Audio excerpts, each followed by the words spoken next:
This is the Political Spotlight. The Political Spotlight is a joke. It's more like a political flop. Nobody listens to Bilbrey. He's just a wannabe podcaster. No one takes him seriously. He is a rude, crude dude that will never go any further than broadcasting from his mother's basement. Bilbrey is a wrecking ball for Indiana politicians. Grab another box of Twinkies and generic cola, Bilbrey. And get back to your microphone and your audience of nobodies. The Political Spotlight is a joke. He is like a rude, crude dude that will never go Bilbrey is a wrecking ball for Indiana politicians. Shut that stupid Bilbrey up. Hello there, ladies and gentlemen, and welcome. God. God, that's horrible. Oh my God, I about choked. I literally just about choked and died right on screen. Right, literally. Right as this, whoa, that's not good. Hey, look, I'm, Kate, you see I'm flipping everybody off over here? Get it? I saw that at Walmart the other day, and I was like, oh my God, I've got to have it. So we got a really important show, and we're going to get straight to it, but I've just got to tell everybody, some of you out there might wrongly think that that's the peace symbol, but it's not. That, my friends, is the peace symbol.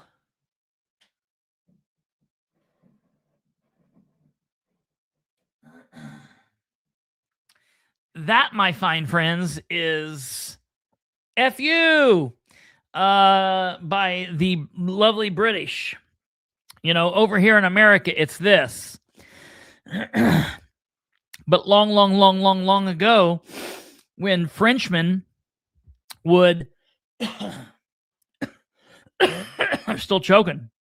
Frenchmen would be pirates, and they would jump aboard English ships, and what they would do to screw over the Englishmen is they would cut off these first two fingers so the Englishmen couldn't tie ropes, because without those first two fingers on both hands, the British wouldn't be able to tie ropes, and you couldn't be a seaman out you know, a Marine anymore. So the British, every time they would go past French, would do this. Letting you know, we got our fingers here. So I bought that and put that up there. I love that. That's the best thing I've ever bought. That is the best thing I have ever bought at Walmart. I saw that and I was like, oh my God, I got to have it. See, now I heard that it went all the way back to the Battle of Agincourt. That could very well be. I've always heard they were giving ransoms for the first two fingers, yeah, because those are the ones you use to draw a bow. I've heard that story too. So I kind of like that. Why this is British for, you know, my favorite word. I like the bow story. I've heard that as well. I heard it from an old Englishman when I was in London, and that's the only, because the bow story's always been my favorite. But when I was in London, I heard an old man tell that story, and I was like, that's the one I'm going with, because that guy was born here. You know what I mean? Hey, welcome, ladies and gentlemen. We have a whole lot of this to do tonight. We've been really Muncie-centric, Delaware County-centric for the last really about 4 weeks. We've been doing a lot of stuff, and there have been so many crazy things going on in Madison County. Really, this show started tonight for the planning that I was thinking. We were going to have Katherine on to talk about what's going on in the park board, and we will do that. We will do that maybe towards the very end of the show, but we have got to talk about the insanity of today. So I want to ask you all, we're getting ready to bring Katherine up, but before we do, let's get a couple of things out of the way. If you want to phone call us at some point, don't call me tonight while we're live. I won't answer, but if you need to get a hold of us, text or call. If you need to email, you can do that here. If you want to show people where to find us, we're over here. We're also on all podcast hosting platforms, so you can do that as well. If you're not on YouTube, you need to be on YouTube. Go to YouTube. That way you can subscribe and you can click like and do all of that stuff. It doesn't cost you any money, but that helps us out. We don't ask you for a lot. We want you to watch. We want you to share the show with everyone you know. We want you to help spread the word. That's all we ask. We don't ask for any money or things like that. If you want to give us money, you can, but go to YouTube and help us out. It's also a better way to watch the show for you because you get to see more people in the chat and you get to interact, whether you even want to chat or not. So do that, smash the like, and get all that shit out of the way. And we'll do what we got to do. So tonight, the episode is 678. It's Republicans in badder standing. Whoever knew? Did you know that someone could be a Republican in bad standing? Did you know we could be in badder standing? Now, what I want to do, and what I really hope that Katherine will do, I want her to go to the baddest. I want her to be in baddest standing. And my challenge for Katherine, before we bring her on here, when we bring her up, I give her 8 months. In the next 8 months, I want to be in the baddest standing. And if we're not in the baddest standing, I'm going to be very disappointed. So today we took on these idiots here on the screen. We took on the Indiana Republican Party's 5th District, Darren Reese, chairman. You know what? I thought I liked him, but kind of a douchebag. We'll talk about that a little bit later. Kelli Heuer, vice chairwoman. Mario Massillamany, he's an asshole. And then Jessica Piper. Everybody knows the highlighter queen. She is what she is. Very, very disappointing. So we're going to be talking about this. This has information for Delaware County people. It's got information for Henry County people. It's got information for Madison County people. This is a statewide issue. So without further delay, ladies and gentlemen, we're going to bring up Dr. Katherine Callahan. Listen. What goes on? I'm working for the biggest trophy that says lifetime. Yeah, I think you have to be baddest right? standing. So I just want everybody on the show. I got a question for you because I feel like Madison County should get real busy. So everybody who had a sign of mine up in your yard, it's like the Scarlet Letter. Yes. So technically they should remove everybody in the county. So how many voters would that be? That'd be like, well, if we combine the two, that's over 5,000 voters. Yeah. I mean, right? Because that's what happened today. What happened today was you people, we the people, showed up at the polls, exercised our right to vote, and then you had these 4 morons led by Mikhail Vaughn, Christy Grabowski, and Rachel Landers, and said, our constituents don't matter. Our voters don't matter. They have no voice. They have no thought process. The only people who matter are us 7 people. And we should determine and override any voter who's at the polls. Now, I'm telling you guys something right now. If this doesn't piss you off, it certainly should. Because the last time I looked, our votes matter. And the fact that we would even give them this much power or tolerate any of this is craziness within itself. Yeah. So we got to do something here because we've got to set this up because there are people that tune in and out and jump in and out, and sometimes they watch and sometimes they don't. So we need to bring everybody up to speed. So probably the quickest way to do that. I did not get lifetime. Not lifetime yet. I am an overachiever, and I'm going to keep working for that. It's coming. It's coming. It's coming. I got so much more. Yeah. Okay. So just a real quick, 5 sentences or less, not something I can ever do. Back in January, Katherine filed to run for state senate. Some of our friends and associates, Nicole Kapazinski, filed to run for Madison County Council District 2. She also filed to run as a delegate. Someone called Larry Savage, as you may or may not know who that is. If you've been following along, I'm sure you do. Larry Savage is a political person in Madison County. He filed to run as a delegate. His wife filed to run as a delegate. Katherine filed to run as a state senator, but she didn't file for any party seats. So that happened like in January, February. February is the end filing date. Sometime at the end, towards the end of January, first week of February, we get notified that Russ Willis, the old party chairman in Delaware County or in Madison County, had filed with the party a complaint against Katherine and a complaint against Nicole, and he wanted to. I think the old senile fool wanted to stop you guys from being able to run. He wanted to do everything. He wanted to wipe you guys off the face of the planet. We go to that day, and it didn't happen the way that they wanted it to happen. You were permitted to run for state senate. Nicole was permitted to run for District 2.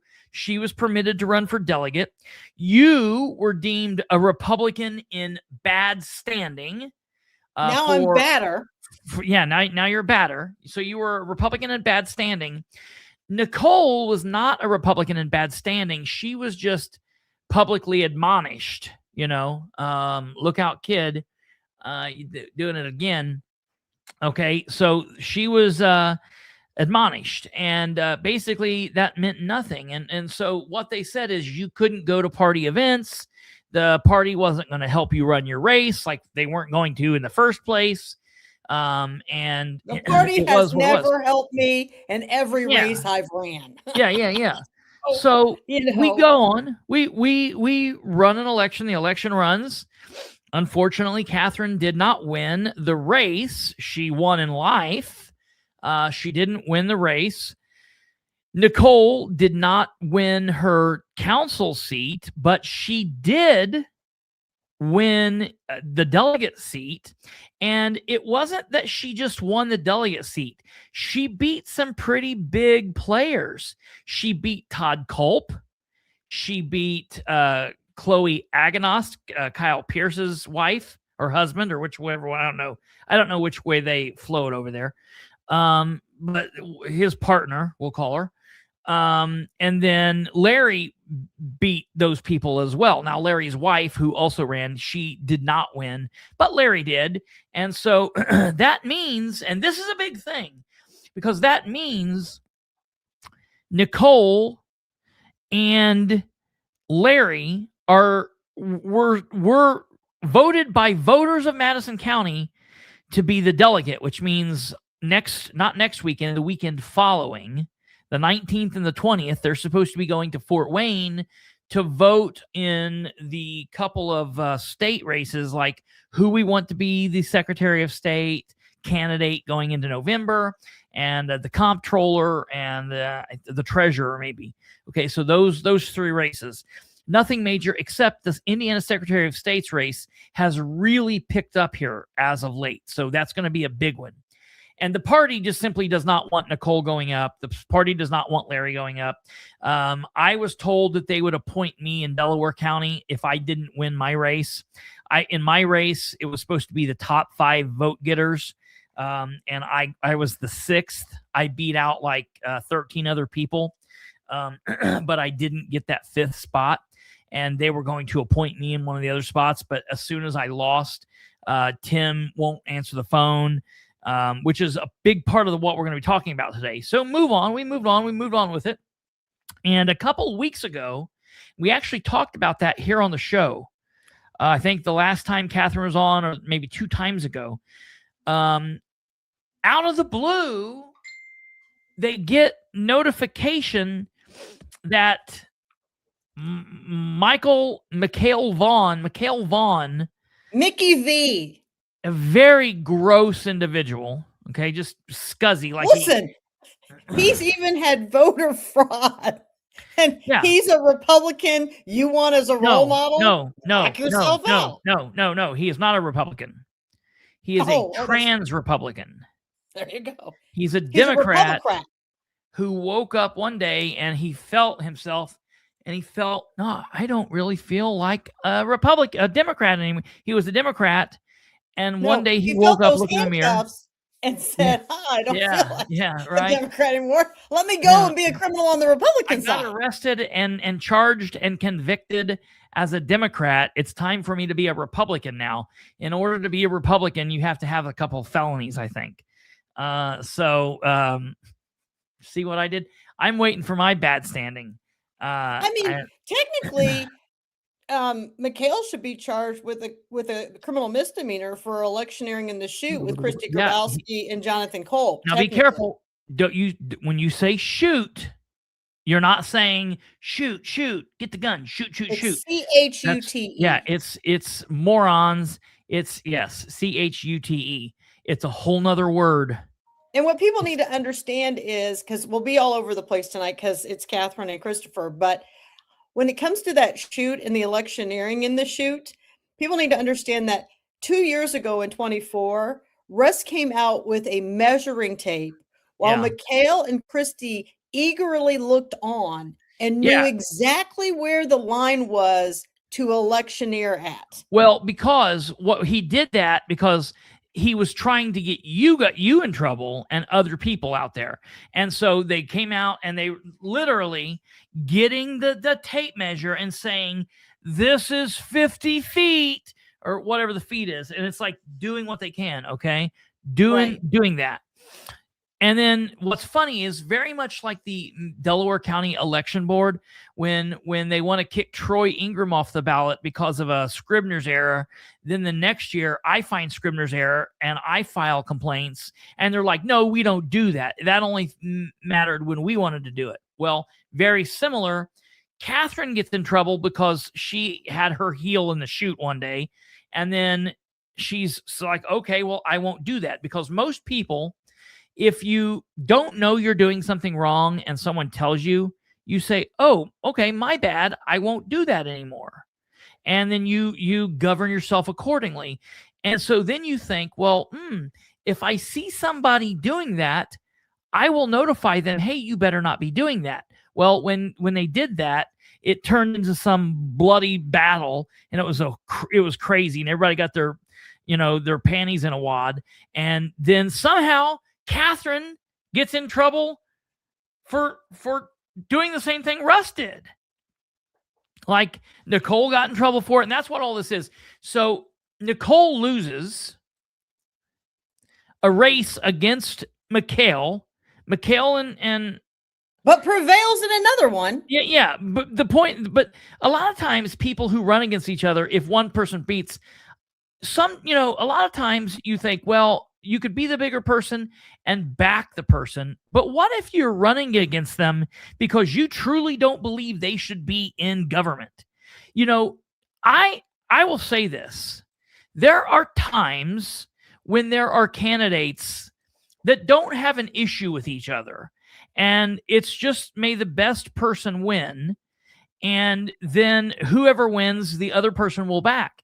But there are times when, as a candidate, I'm running against another candidate because I don't think that person has any business being anywhere near county government, city government, state government, national, whatever the deal is.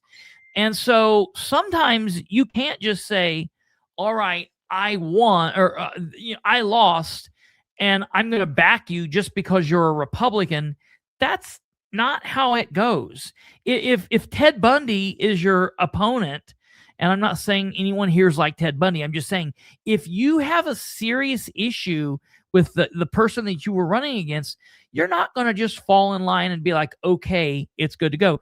So I'll be honest. I mean, it's just busy. Like Gaskell. Gaskell's the perfect example, right? Right. So we've got these data centers coming in. Yep. And people, let me be very clear to you. That data center, we've got a whole other thing. I have so much information. I was going to try to put it out this weekend. It's a big meeting on Tuesday. please make sure that you go to that. Tomorrow, I will do a live video on what is happening in Madison County with these data centers, and the driving force behind that is Senator Gaskell. So if you think you're not backing behind him, yeah, because he's a Republican, not when he's screwing over the people. Never going to happen. Okay. Right. The other thing is McHale is a prime example, right? So somebody messaged me and said, hey, did you know that McHale got caught over at Anderson University's campus with binoculars and yada, yada, yada? And I'm like, I don't know anything about it, but if you have any information and you'd like to share that, so we're trying to hunt that down. I mean, it's all hearsay, of course, but does it surprise me? No. But those are the things. That's who your representatives are. I mean, do what you got to do. So I'm not going to get behind people who I wouldn't use as a role model for my own children. Listen, I'm going to tell you right now, I know 2 women, and I'm not going to name these women. They can both come out if they want to. I am, when I say intimately, like I'm close friends, connected with these people. Just like you and I would talk, yeah, like an intimate connection. Not, and I don't mean like intimately connected, like not boyfriend, girlfriend. I mean just like close friends. I know 2 women that I would consider to be good friends that McHale Vaughn has creeped on, and they have said he makes me uncomfortable. Now, I'm not making any allegation. I'm just saying when your spidey sense goes in your gut and you say, ooh, I don't like this, and multiple people are saying that, and as a man, he creeps me out. Okay? And as a man, he creeps me out. That's something you gotta worry about. This is what I have so many people stop me and come in and they're like, I'm so sorry that you didn't win. People, look around. God always has a plan. Yeah. And that plan was for me to stay in this position to continue to protect all the people that they prey on. I wouldn't be able to have the megaphone. Hey, listen, I got a letter from them a little bit ago that we're going to go over. Here was my answer. Good evening. Thank you for removing the handcuffs and shackles and for giving me a bigger megaphone. I mean, that's the whole thing. I technically was walking away from this. Like, I had no interest in really to keep doing this. And then McHale starts his stupid stuff, right? Yeah, it's the line. It's the line from Godfather. Every time you know what it really is, pulling me back in. Right? McHale wants his 15 minutes of fame. Yeah, that's what it is. Well, we're going to give you that, McHale. Yeah, don't worry. Yeah. I mean, we can tell that you have never had siblings and that you need to be the center of attention. We're going to give you all the accolades you want and more. Yeah. No, and Nicole is right. It's not just McHale. Because really McHale is worthless and nobody. My biggest problem, and the biggest problem today, and I get what she's saying with saying it's Kyle and Chloe and all these people. My biggest problem today were these people. Okay, these people here, Jessica Piper. What these people just told, not just the Madison County, what they told the world today. Not just the state of Indiana. What they told the world today, your votes don't matter. Yeah, absolutely. Well, and but making the effort to get to the polls doesn't matter. And I hope if I leave anybody with anything else tonight, this is what I hope. I hope that you are registering people to vote right now. Yeah. I hope that you are finding 25 people to go say, you're going to the polls in the fall. And we are going to show these 4 people what they have just done, because our votes do matter. Yes. I hope that some of you who have had people who have served our country, who have died for our country, I hope you are out there pounding on doors saying to your relatives, oh no, Dad didn't go through this. Uncle Johnny didn't go through this for these four people to do what they have done today. And what they've done. Hold on, Micah. Hold on real quick. Micah, you've not missed anything. We're setting it up and we're getting ready to go back and talk. Everybody's in the same boat you are. You've not missed anything. Stay here because we're getting ready to go into it. Yeah. I hope that all of you will take what's happened today for goodness. as a learning opportunity to say, okay, the buck stops here. The abuse has gotten out of control, and we're going to unite the good people and bring them back to the polls. That's where you all play a part in. Absolutely. So let's let people, because people don't really know what's going on. So we need to back up and tell them what's happening. So first and foremost, it's not just those people. There are also 2 elected officials that I have major issues with. One of them is a sitting city councilor in Anderson. Landers is her name, right? What's her name? Rachel, the adulteress, Rachel Landers. Yes, that's who Rachel that is. Landers. She's a city councilwoman. And Anderson City Council, and Christy Grabowski. I am so disappointed in Christy Grabowski. Councilwoman at large. That's Madison County, and she's so weak, and she's so weak-minded. And I want to say this right here, because I sat in behind her and she testified today at this Kangaroo Court clown show, and her and her son both talk about the horrible situation of, God forbid, it's just a horrible situation. Her husband passed away, and I'm sorry that happened. I hope that they're dealing and healing with that. To me, it sounds like they're using it in a weird way that maybe she's not in a place where she should be doing what I don't know. I'm just speaking. I'm not trying to be out of turn. I'm sorry that happened. My thoughts and my prayers are with her and her family, but they are using it in such a weird way, and it's kind of gross. I'm just gonna be honest. I would never do that with a family member talking. I would never bring them up in a political thing. I had somebody a while back, like a guy that was attacking me, Gabe Whitley, who was attacking me and talking about my deceased father, and like it didn't bother me in any way because Gabe Whitley is nobody. You know what I mean? Maybe they're having a threesome. But it's so weird what they've got going on there. It's so weird.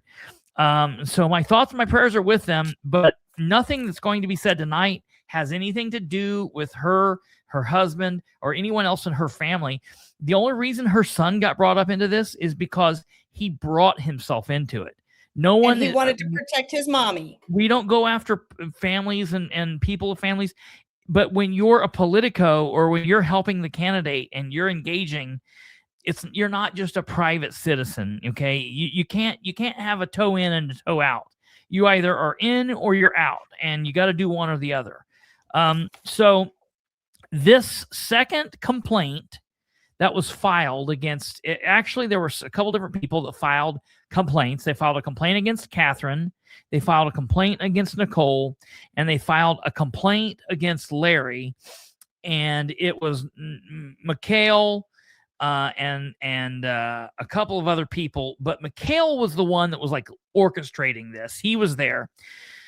So we get this notification, and it tells us basically I'm gonna put this up here on the screen so you guys can see this. For me, people, I want you to understand, I am trying to be silenced because I support the most qualified candidate. So they want to make it out. They want to make it out because it's that I'm supporting color, right? I mean, I don't know, but the 1950s left a long time ago.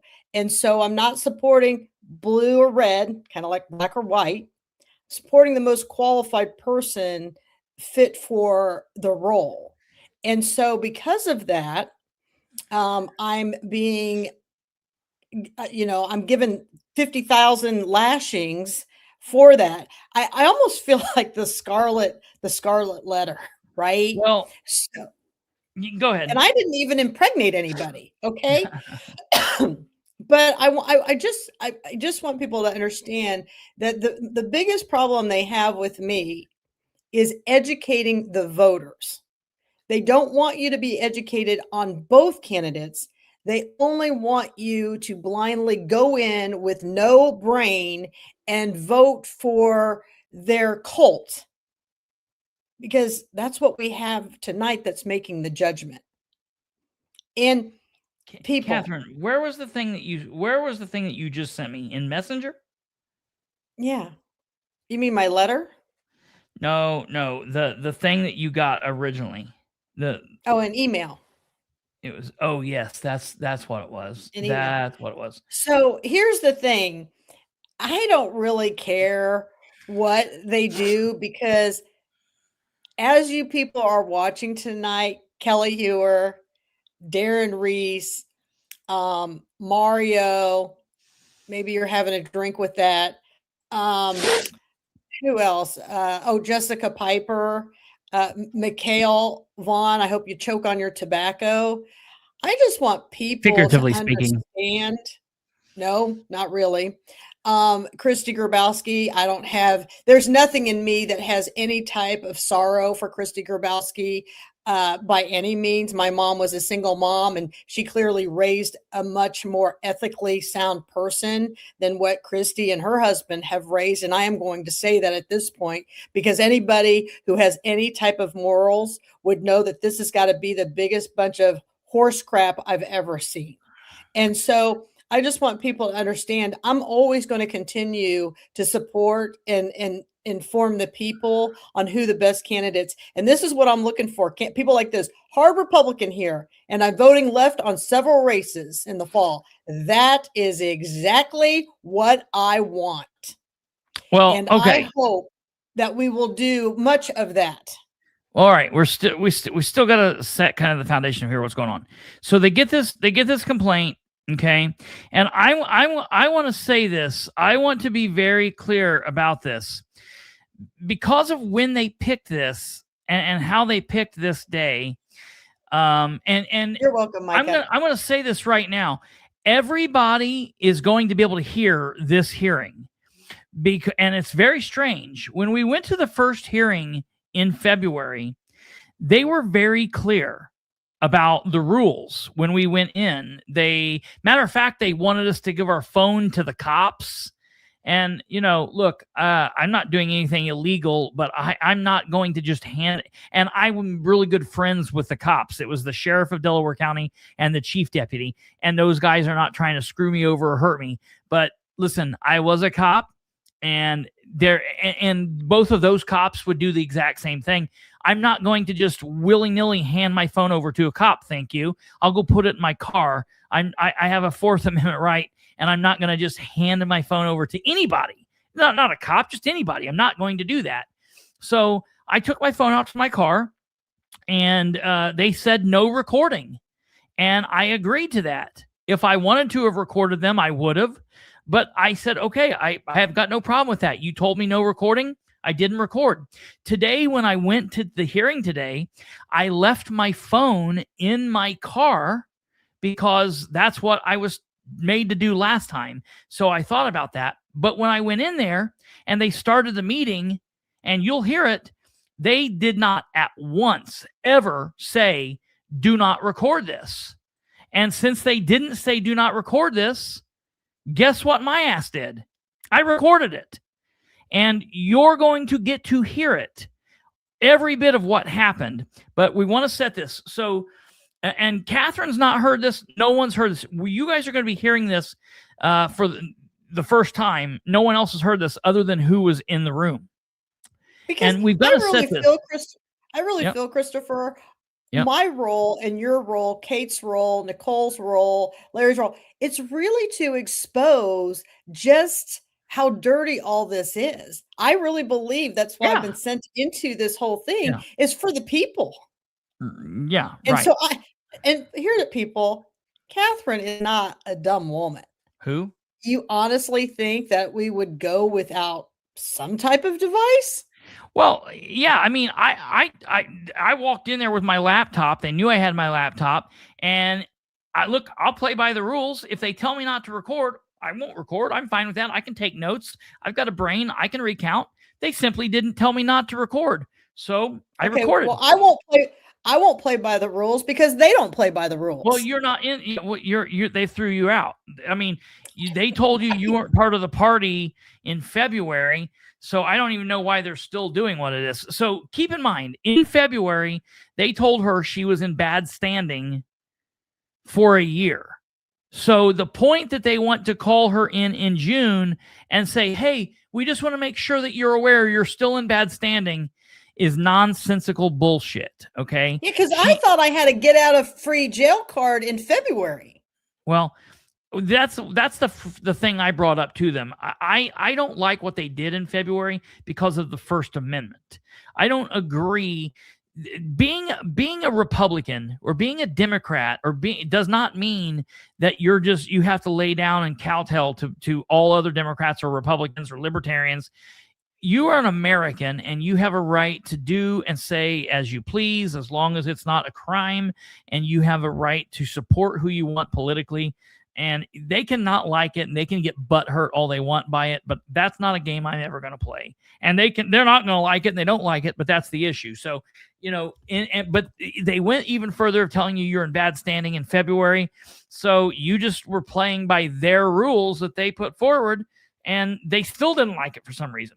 So here's what they sent out: notice of hearing, responding to affidavit, seeking response from authority to hear complaint. Okay. And they put this up here.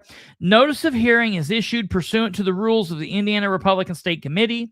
The officers of the 5th District of the Indiana Republican Party convened on May 26, 2026 at 9 p.m. That's weird. Like, why are they meeting so late?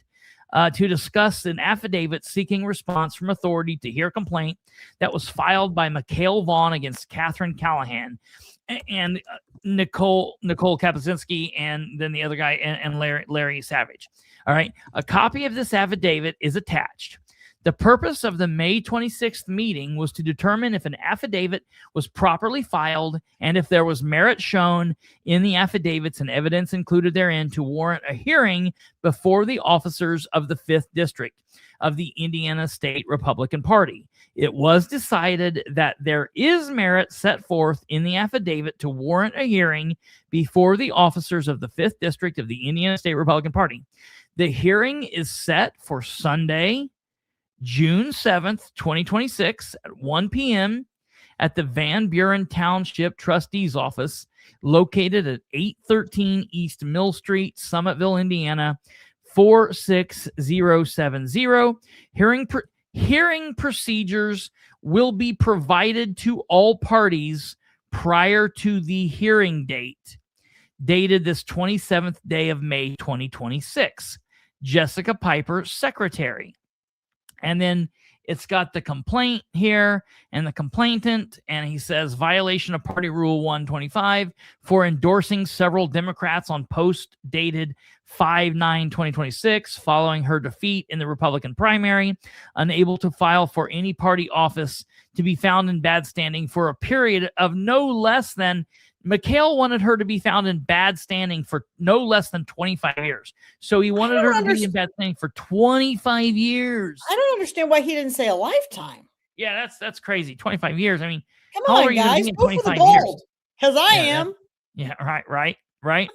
And so then he puts this thing, this is his proof that she did this.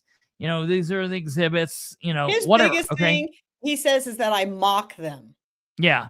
I just tell the truth about him. He wants to be respectful. How do you respectfully say, hey, this guy was a Democrat and he had all these voter fraud ballots? How do you respectfully say that?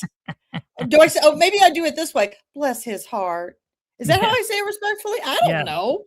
Yeah. It is what it is. I don't have time for all that. But what I want people to understand is on there, I didn't see it said RSVP. Now, okay. So I'm going to say that there's nothing on there that said RSVP. Now, I don't know if there was anything else. I don't know if there was anything else out there that said that, but I will tell you, hold on real quick. The first time there was a document in what they filed to Katherine that said that Katherine or her representative, this is in February, at that event, that Katherine and or her legal representative needed to file within like 48 hours or 24 hours, something like that, a list of witnesses, who was going to be there speaking for her on her behalf, a list of exhibits, and what they would be bringing in. And Katherine and I went back and forth on this because she said, look, that thing does not say we need to RSVP. And I said, well, because Katherine said, listen, this is a Sunday. It's in the summertime. Her kids are in. She's busy through the week and she's got patients on call. She was like, this is not conducive to me being there. It's not, they didn't give us a choice. They just set the date. And Larry attempted to contact, attempted to call, attempted to say, hey, he was 3 or 4 hours away and he had to cut a work trip done early and come home at 3 o'clock, 4 o'clock in the morning so he could be here. They did not give anyone a choice. They just said it and said, you're to be here. And if you're not here, we're going to do it without you. And I told Katherine, I said, listen, because Katherine said, I'm not going to be able to make it. And Katherine was just going to say, they can do what they want to do. And I said, no, someone has to be there on your behalf. And so if you can't be there, I went and spoke on her behalf last time.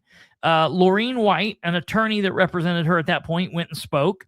And, we didn't feel the need to have to go all of that because they've already kicked her out. They can't make her any more badder.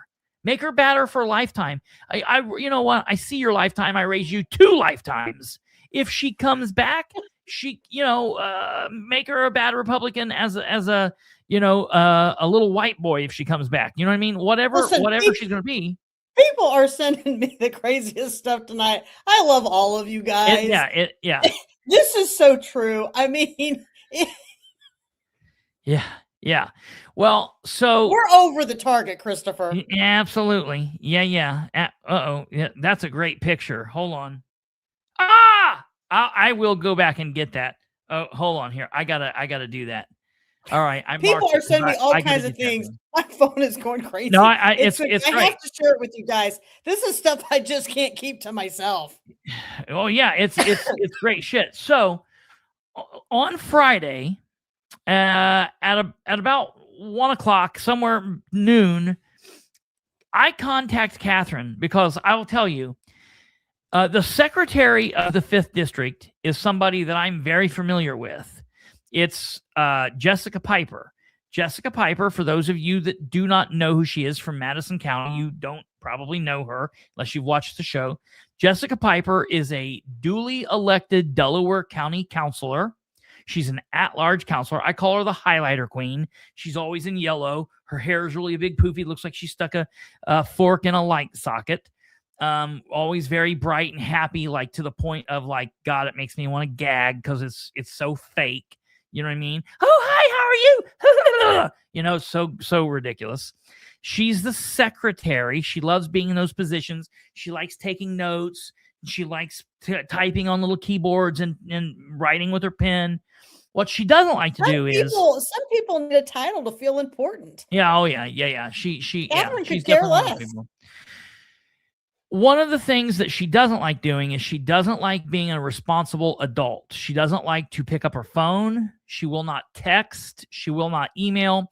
She will not. If you are a constituent, if you are a citizen, if you are a person who has never questioned her, she'll call you all day long. She'll text you. She'll email you. But if you have ever said, hey, I don't think you're doing that right, or hey, I've got a question, I don't think this is right, or could you do it a different way, then you're cut off. She won't. Just like Kelli Heuer. Kelli Heuer. Yeah. I'll be honest. Like a lot of women in politics. These people lack self-confidence. I mean, they just really do. And the only important thing that they're ever going to do in their life is have this title. Yeah. Right. Yeah. I mean, that's all they're ever going to do. Yeah. Yeah. So really, listen, I'm going to be really honest, and there's going to be people who are going to like this and don't like this. I'm a mama's boy. My grandmother, I've had 2 very strong-willed grandmothers. My dad's mom, my mom's mom. My mom's grandmother, my great grandmother, was a strong-willed woman, divorced, lived on her own until she died when she was like 140 years old. My grandmother's mom, my great grandmother on my dad's side, she was a woman that lived on her own, raised 7 kids, and lived to be 500 years old, and was a strong woman who would beat ass. I know tough women. I have good, strong, tough women around me, people that I've loved, people I've cared about, Kate and Catherine, and I know strong women. And there's all these women right now in politics locally around us. You know them. I'm not going to get into them. They tell each other that they're strong and you're beautiful queen. Yes, you slay. All of that's bullshit. None of that is strong. These people they're very insecure. They lack self-esteem, and Jessica fits right in there with them. There's a whole bunch of them. If they want to be the queens, please take the room, right? You're right. Because the Empress, she's just taking a nap while you guys are all running around with your heads cut off. You went another way with it. I was going to say, if take the room, but then grow up and act like it. That's what I would say. An Empress doesn't have to show up to know what the outcome's already going to be, right? Right. So why would I show up to an event when I already know what the answer is? You know what Catherine did instead? She took a nice nap. That's what she did. So I told Catherine on Friday, hey, we need to attempt to let these people know what our plans are, because I don't want to show up on Sunday and them stop me at the door and say, hey, you can't come in. Like Larry said, look right here. Look what Larry said this. I found this out when I was up there. Larry Savage says, I'm so pissed. I never seen my paperwork. They did not give me access to the emails. No response at all. I want you to understand this really quickly. That is a lack of due process. They said, hey, you are charged with something. We are going to hold a hearing and possibly kick you out of the party and take people's votes away. And you have to come and fight it. You got to leave your job. You got to leave your weekend. You got to drive 4 hours back down here, cut your life short to come in here on a Sunday, which is not conducive to this shit. You got to come back here and you got to fight something that you don't even know what it is. And what I want people to understand is that I got my U.S. postal mail on Thursday. It was mailed on June 2nd. They made this decision back on the 26th. Mm-hmm. So you got the 26, 27, 28, 29, 30, 31. And right there, the holiday was before that, right? Because they were at the 500. It was the weekend before. And then you get the 1st and the 2nd. So you take 8 days to mail me my stuff, and then I get it on Thursday. And then you people think that Catherine is going to drop everything and say, oh, please pick me. I want a seat at your table. I'm glad you brought that up, because they had a really problem with deadlines. And we're going to talk about that here in a minute. So it's funny that they had all this time, but they chose to mail it at the very last second. We're going to talk about that in a minute.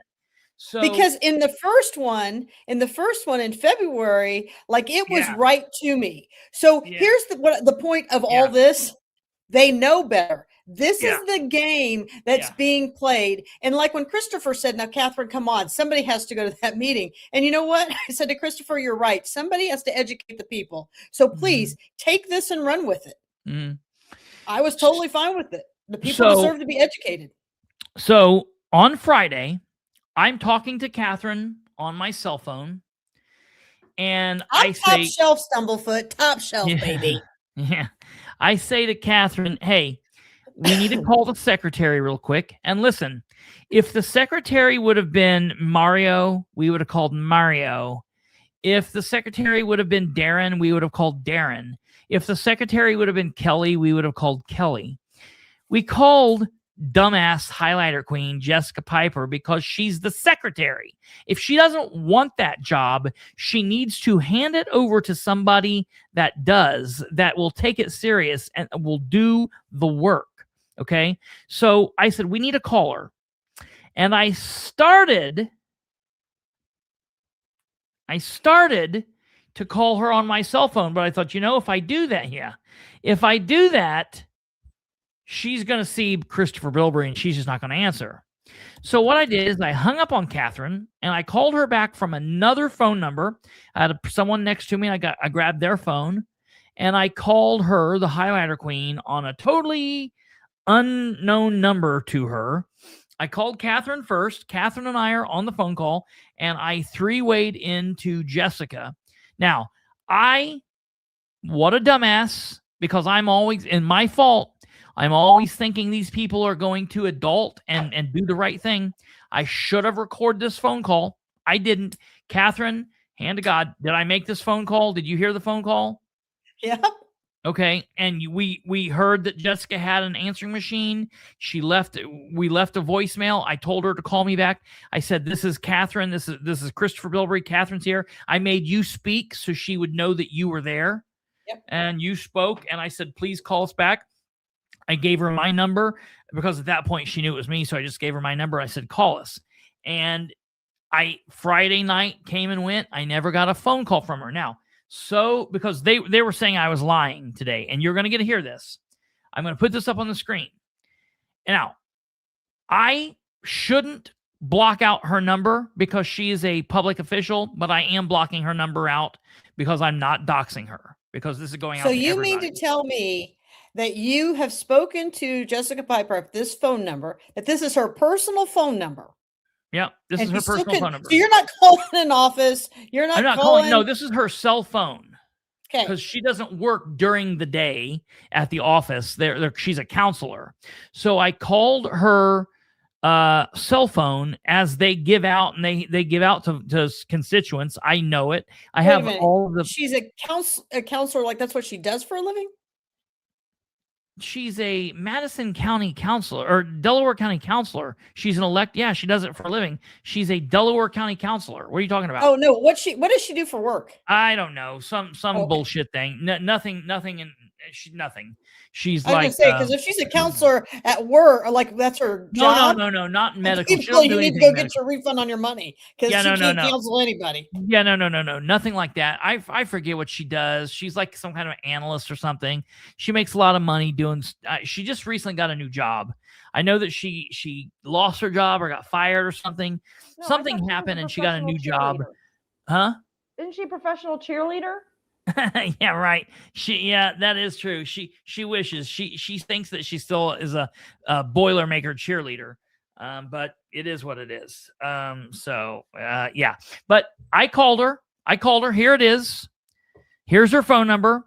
Okay. I see the Boilermaker. Her number's from Lafayette. This is her phone number, and it says right here, outgoing call 6526. I called her at 1:26 p.m. and here this is. Here's the call history. We left a message. The call lasted 1 minute because I left a message, and I said, "Call me back." She never did. I didn't think that she would. I hoped that she would, because we were dealing with something serious. This wasn't Kristopher Bilbrey calling to gripe at her because of Delaware County. I told her, this is connected to the hearing on Sunday. We need to let you know what's going on. Katherine's here. Katherine spoke up. She knew what it was, but she didn't do anything. So, okay, you can see on here is... it's not just her. Okay, she's the secretary.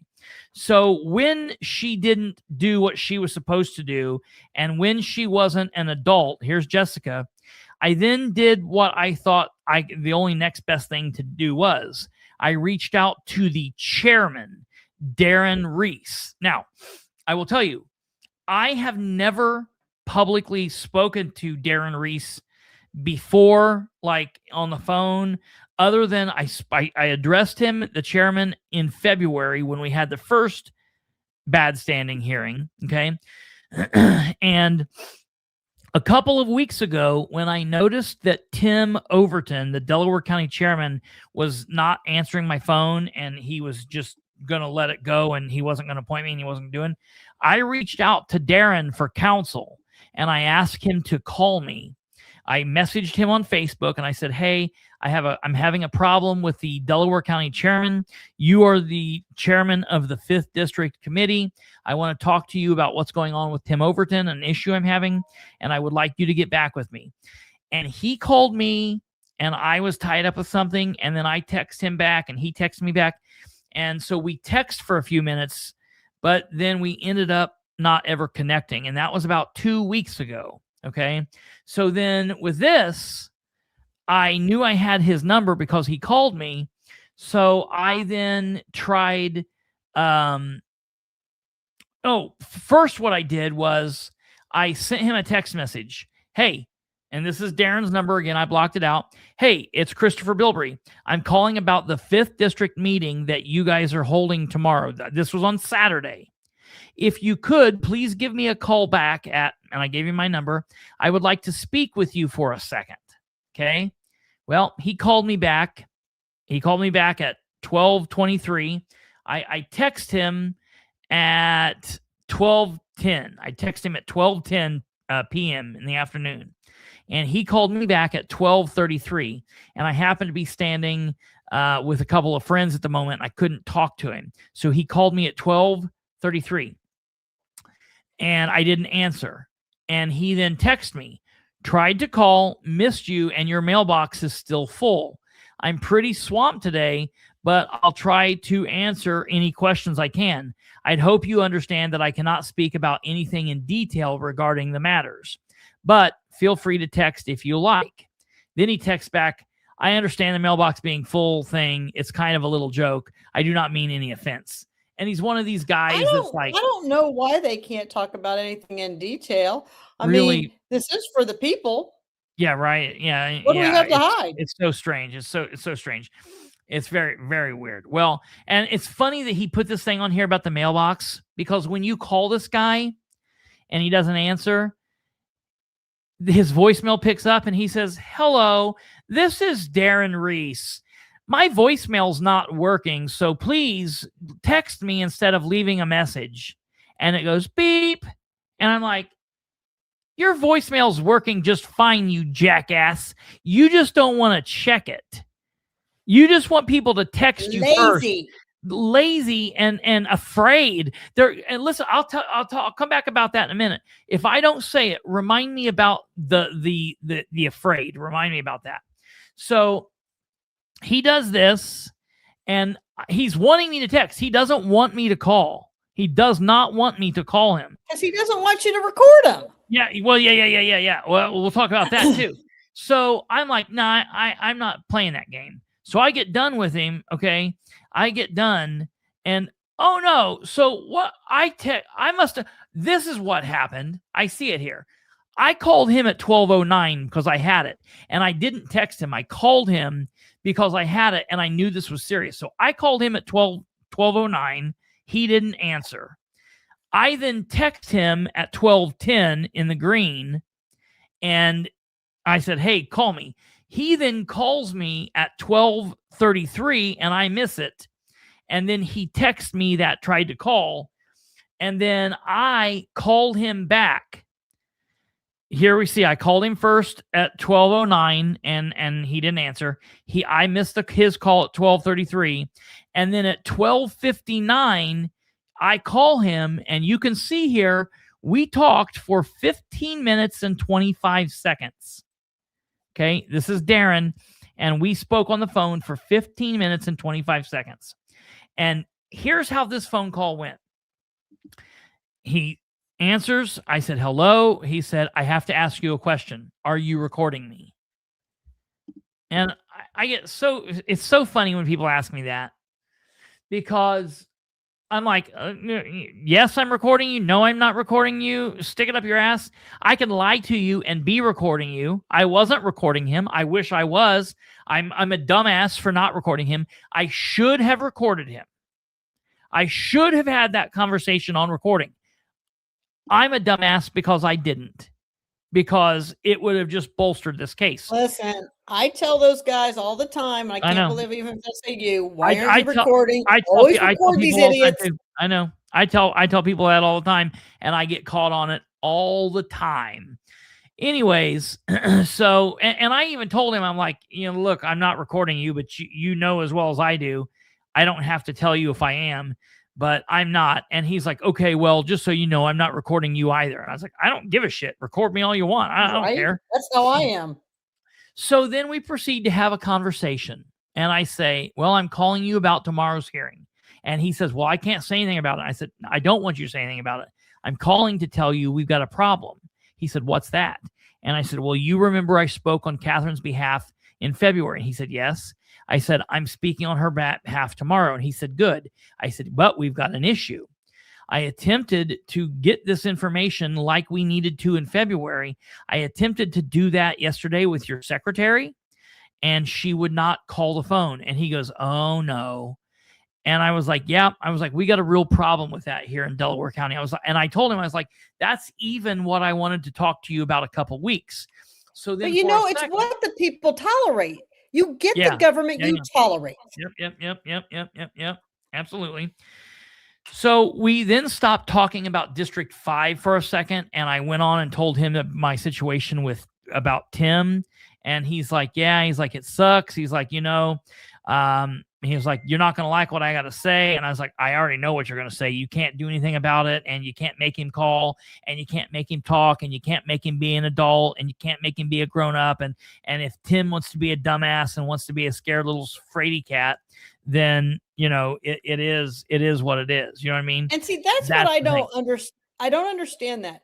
How is it that they can make us conform and have to do what they want, but they can't make their own people in their party do what they're supposed to do? Because if they made them, that would be bad, and they would be in bad standing. Yeah, but yet you can come after us. You must capitulate. What? Quite a bit of double standards there. Yeah. Double standards everywhere. Here's a double standard. There's a double standard. Everywhere's a double standard. So we then get done talking about Tim, and he basically is like, yeah, Tim's a dumbass. He doesn't say that. We leave it off with, if Tim is a dumbass, nothing can happen, and he can be a dumbass until he quits or he gets voted out, and it is what it is. And basically, he's just letting me know that all parties suck. The Republican Party sucks. The local parties suck. Everybody sucks. He talks about liking some of what we say on the show. He's like a fan, yada, yada, not a big fan, not a major fan, but, he likes some. And I'm like, most people do, even people I don't agree with. And we had a nice conversation. And I'll be honest, he seemed upset. It's theatrics. It's political it was theater. Bullshit. Yeah. 1,000%. But he seemed upset that Jessica wasn't answering the phone. And he tells me, don't worry, you can come and we'll hear you tomorrow. Don't worry. And I said, I don't want to come up there and be turned away or not be allowed to speak, because it's Sunday and I've got a family and I've got shit I do. And I've got responsibilities, and I'm coming up here to do this on a Sunday, which is bullshit. And so I'm just letting you know that I know we didn't get in by the time, but that's not on me. That's on your people. You guys didn't accept the information. And but Christopher, no. Where do the people have to turn? Where do they have to go? Nowhere to us. You turn to us. That's exactly right. You and God. I mean, because you don't turn to these people. You know what I mean? Or you have to turn to the polls. Yeah. Those polls, I tell you, there's some dumb people. Oh, you mean voting poll? Okay, all right. Okay, no. Not working a poll. Not poll locks. Oh yeah, that's McHale. Get a hold of McHale. Smoking it too. Anyways, so let's see. So he tells me basically, come up tomorrow. We're going to hear you. Everything's okay. And we get off the phone call. I called you and I was like, oh boy, seems reasonable. And what was my answer? Sucker. Yeah. Hey now. Hey, listen, I told the Kapuscinskis, I was talking to Nicole and I said, hey, he seems reasonable. He's one of them. How'd that work out for you? What?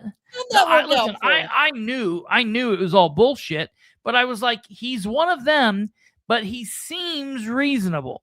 Okay. So it is what it is. Catherine and I talked, Nicole and I talked, Larry and I talked. We get to this event today at 1:00, and I will tell them. And you get they did say what? Yeah. They did say that it was on Mill Street. and it's in there. But I overlooked it, and I was so flustered because I tried to call and verify this all with their secretary, and I'm very put out by the fact that she wouldn't be an adult. She doesn't have to like me. She doesn't have to like the show. She doesn't have to agree with anything I say. This is what I told Darren. I said, this is what I don't understand about people on the phone. If I call you on the phone and I start threatening you and I'm violent and crazy, I'm breaking the law. You can file a police report and I could be arrested. I could be charged. Let's say I'm not violent and threatening you. If I call you and I'm cursing and I'm saying a bunch of stuff you don't want to hear, you can go click. Or if I'm just debating you and you can hang up on me. Okay? Yeah, that people can do that. That's not a big deal. So I can't get you through the phone. I'm not doing the Freddy Krueger. I can't stick my tongue through the phone and get you. You know what I mean? Only Freddy could do it. I can't. You can hang up. I cannot get you through the phone. Words cannot hurt you. Okay? So, and he's like, yeah, I understand. So the fact that Tim and the fact that Jessica, and it's even worse for Jessica, because not only is Jessica my secretary as the 5th district, I am a constituent of hers. And she just rudely doesn't ever think she has to answer me. By God, that is not okay. I've got a real problem with that. But you keep bending over and taking it. I know. So Nicole and her husband's there. And we get to the hearing where we think it's going to be. And we're there just a little bit before 1. And we realize, whoops, we're in the wrong area. It's around the block. So we get in our cars and we zoom over there. And we go and we sit down. And, hey, they're not telling us we can't record. So, I'm recording. So what you're getting ready to hear now with your very own ears is the recording of what happened today now wait a minute. Event. What you're really getting to hear right now is not just a recording. These are the people that you are empowering to have power over you. Yes. You should all be disgusted what you're about ready to hear. And I haven't heard it. I can only imagine. But I'm telling you right now, I've stood at the polls with Mikhail when he's called me a chink. I've been at the polls when Christy Grabowski has stood there listening to him call me those derogatory names. That's insane. So, that is absolutely insane. I can only imagine what these people are doing when they think they're not being recorded.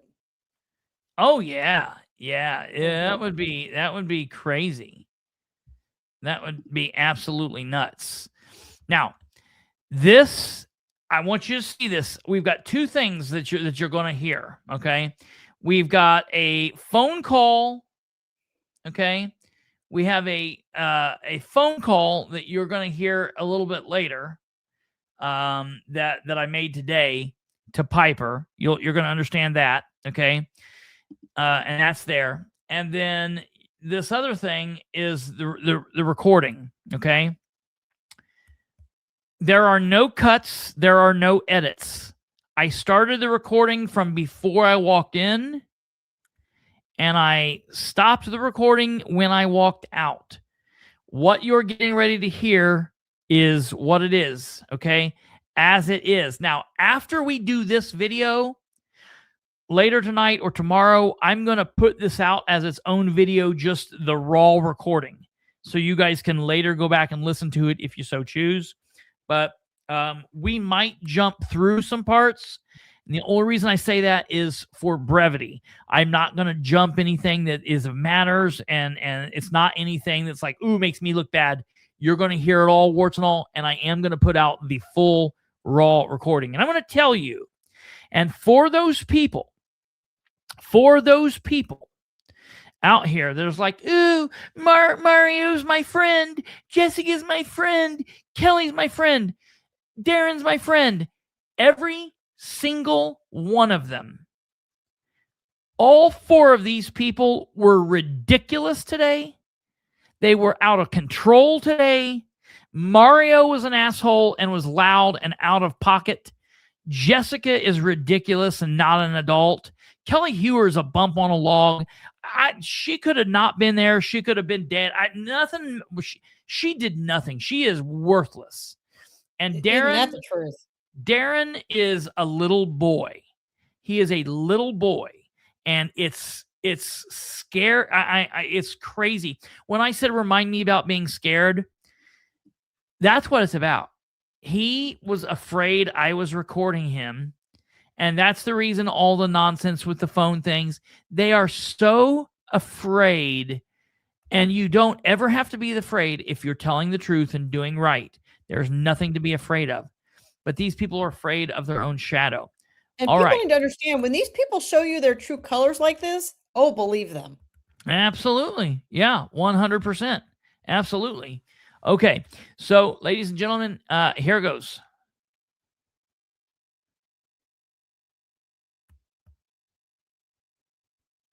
Wait just a second.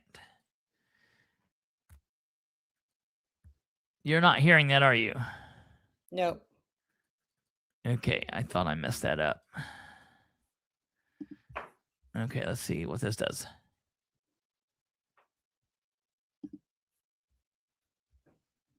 You're still not hearing that.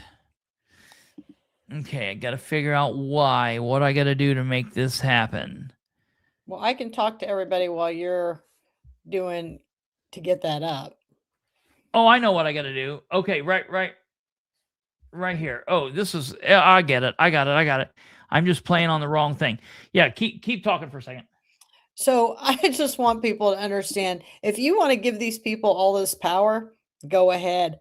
I'm still going to be a Republican. That's not going to change for me. I just want everybody to understand. Yes, I agree with some people. Cheek was not even the right racial slur for me. Correct, because I'm half Japanese. But I just want people to understand that if you vote for Mikhail Vaughn in the fall, and most likely he is going to win. Yeah, it's just going to give me more to talk about, like how we're failing each other. It's not just one voter, it's all of us. We should be doing our part. You don't have to get on social media like Kristopher and I. You can work behind the scenes and talk to people. But I'm telling you right now, there's nothing in Mikhail Vaughn wants for the people. He's always like, oh, I want to be here for the people. I want to do things for the people. I'm here to serve you.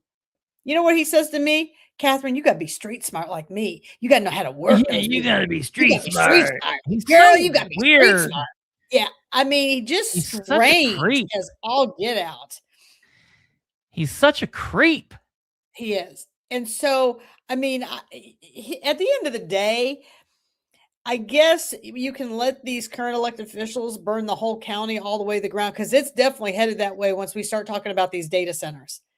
I mean, we will become a data county in Madison County. It's coming. Wait till you see. I mean, the utilities company has invested $21 billion of buying extra energy to do this. You don't invest that kind of money unless this deal is done. So there's lots of things to share with you on that. So keep electing these people, but look around in those rooms. Do you see any of these officials at the podium? No. So on top of you going to the polls and voting for them, now you guys have to go and fight to protect your land. You have to go and fight to be able to speak in the county. What are you doing? It just does not make sense to me at all.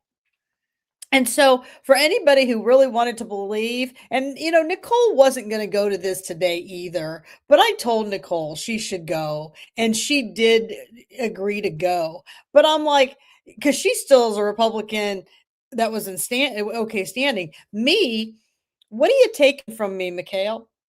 I didn't run for PC. Right. I didn't run for state delegate. There was nothing for you to take from. I didn't win the election.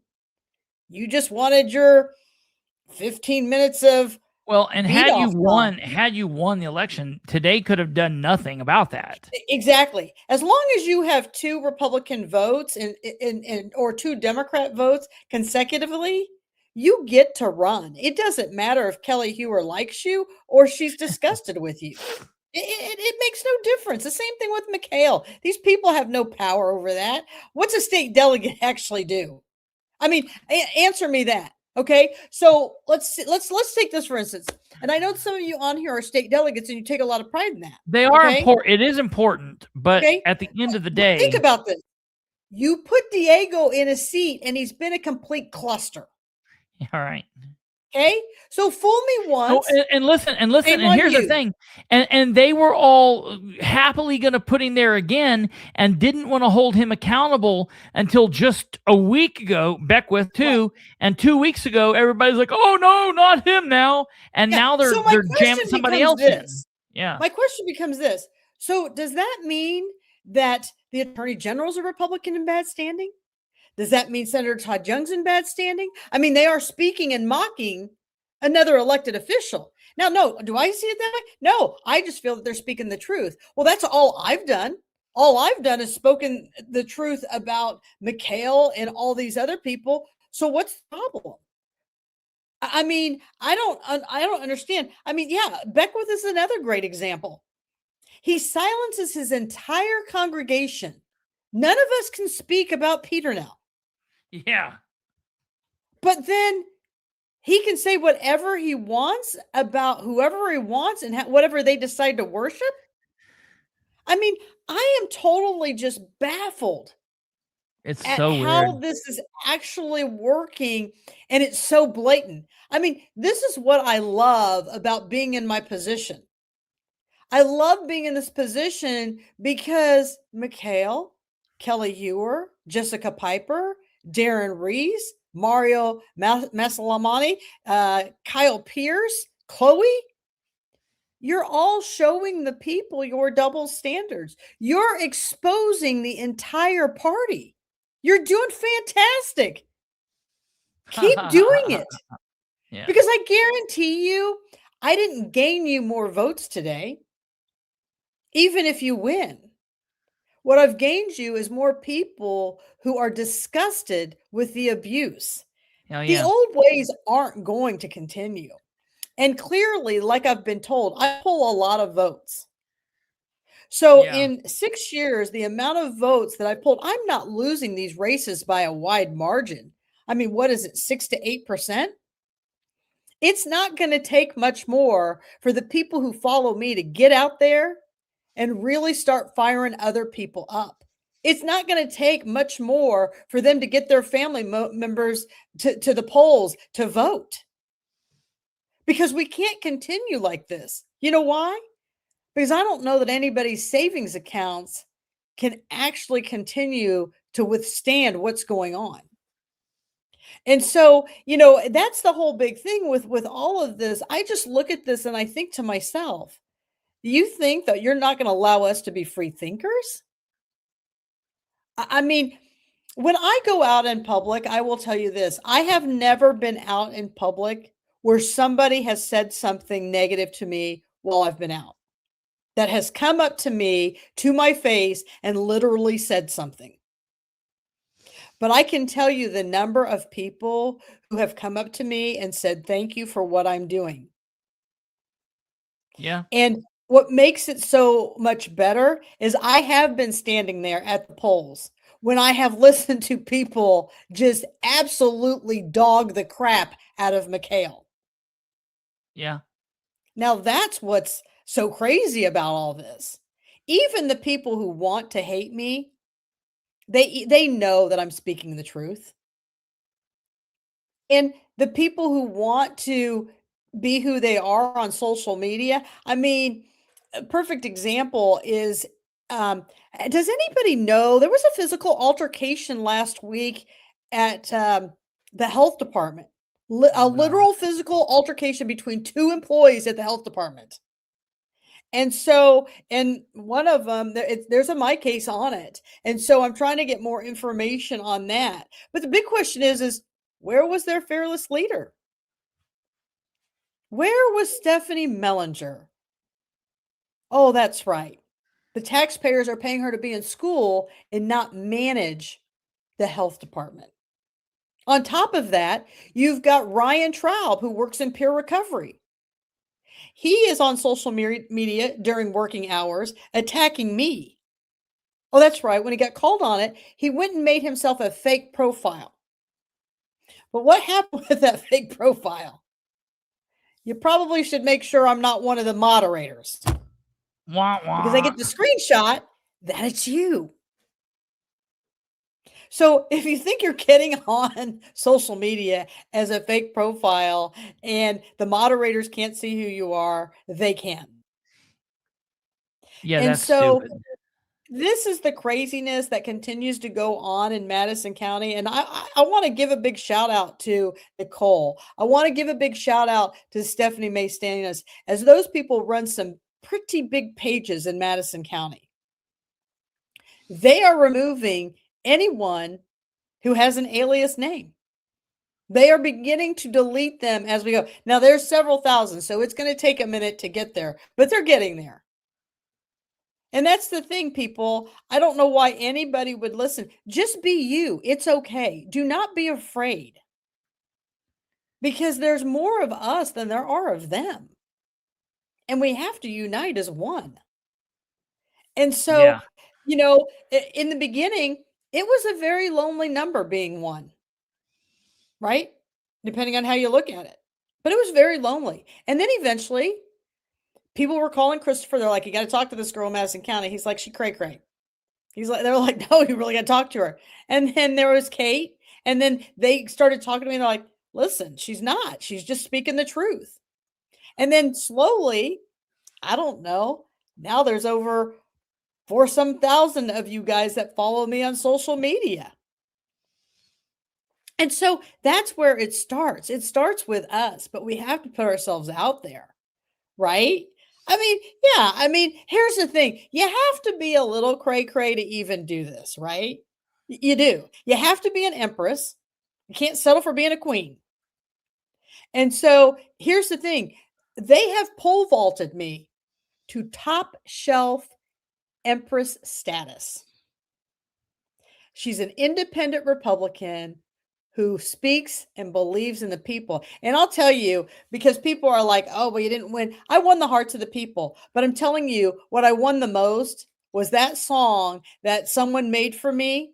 Oh, God. That's what I truly won. You are insane. That was an incredible song. Yes. All right. Are you ready? Yeah, we got it. Finally, for heaven's sakes. Yeah, it was a thing here. All right. It's getting ready to start up here.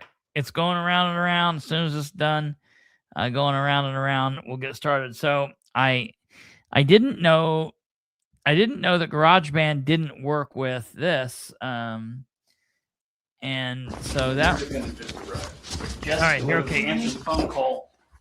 Here we are. Okay, now I got to start it over. So when we walk in, I didn't hear what he first said. Nicole's here. I don't know what Nicole said. I think he said the defendants are here. I don't know if he said defendants. If I would have known he said that, I would have probably lost my shit. Because this is whatever kangaroo clown show court they have. But ain't nobody here defendants. So I don't know that he said that. But I was like, whoa, I don't. So let's listen and see if you can hear him say it.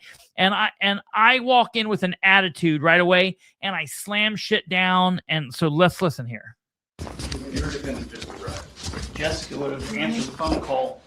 I would have, or returned phone calls. We would have known to be on time. Okay, thank you. I would love it.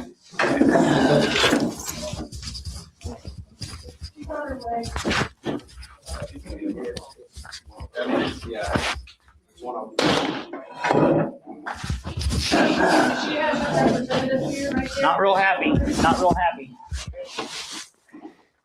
He looked at me because I slammed my thing down, and then I got my laptop out, and I lifted my laptop about 5 feet off the table and dropped it, and it slammed.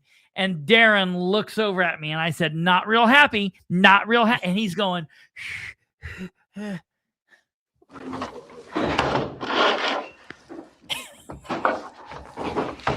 guess we have to be really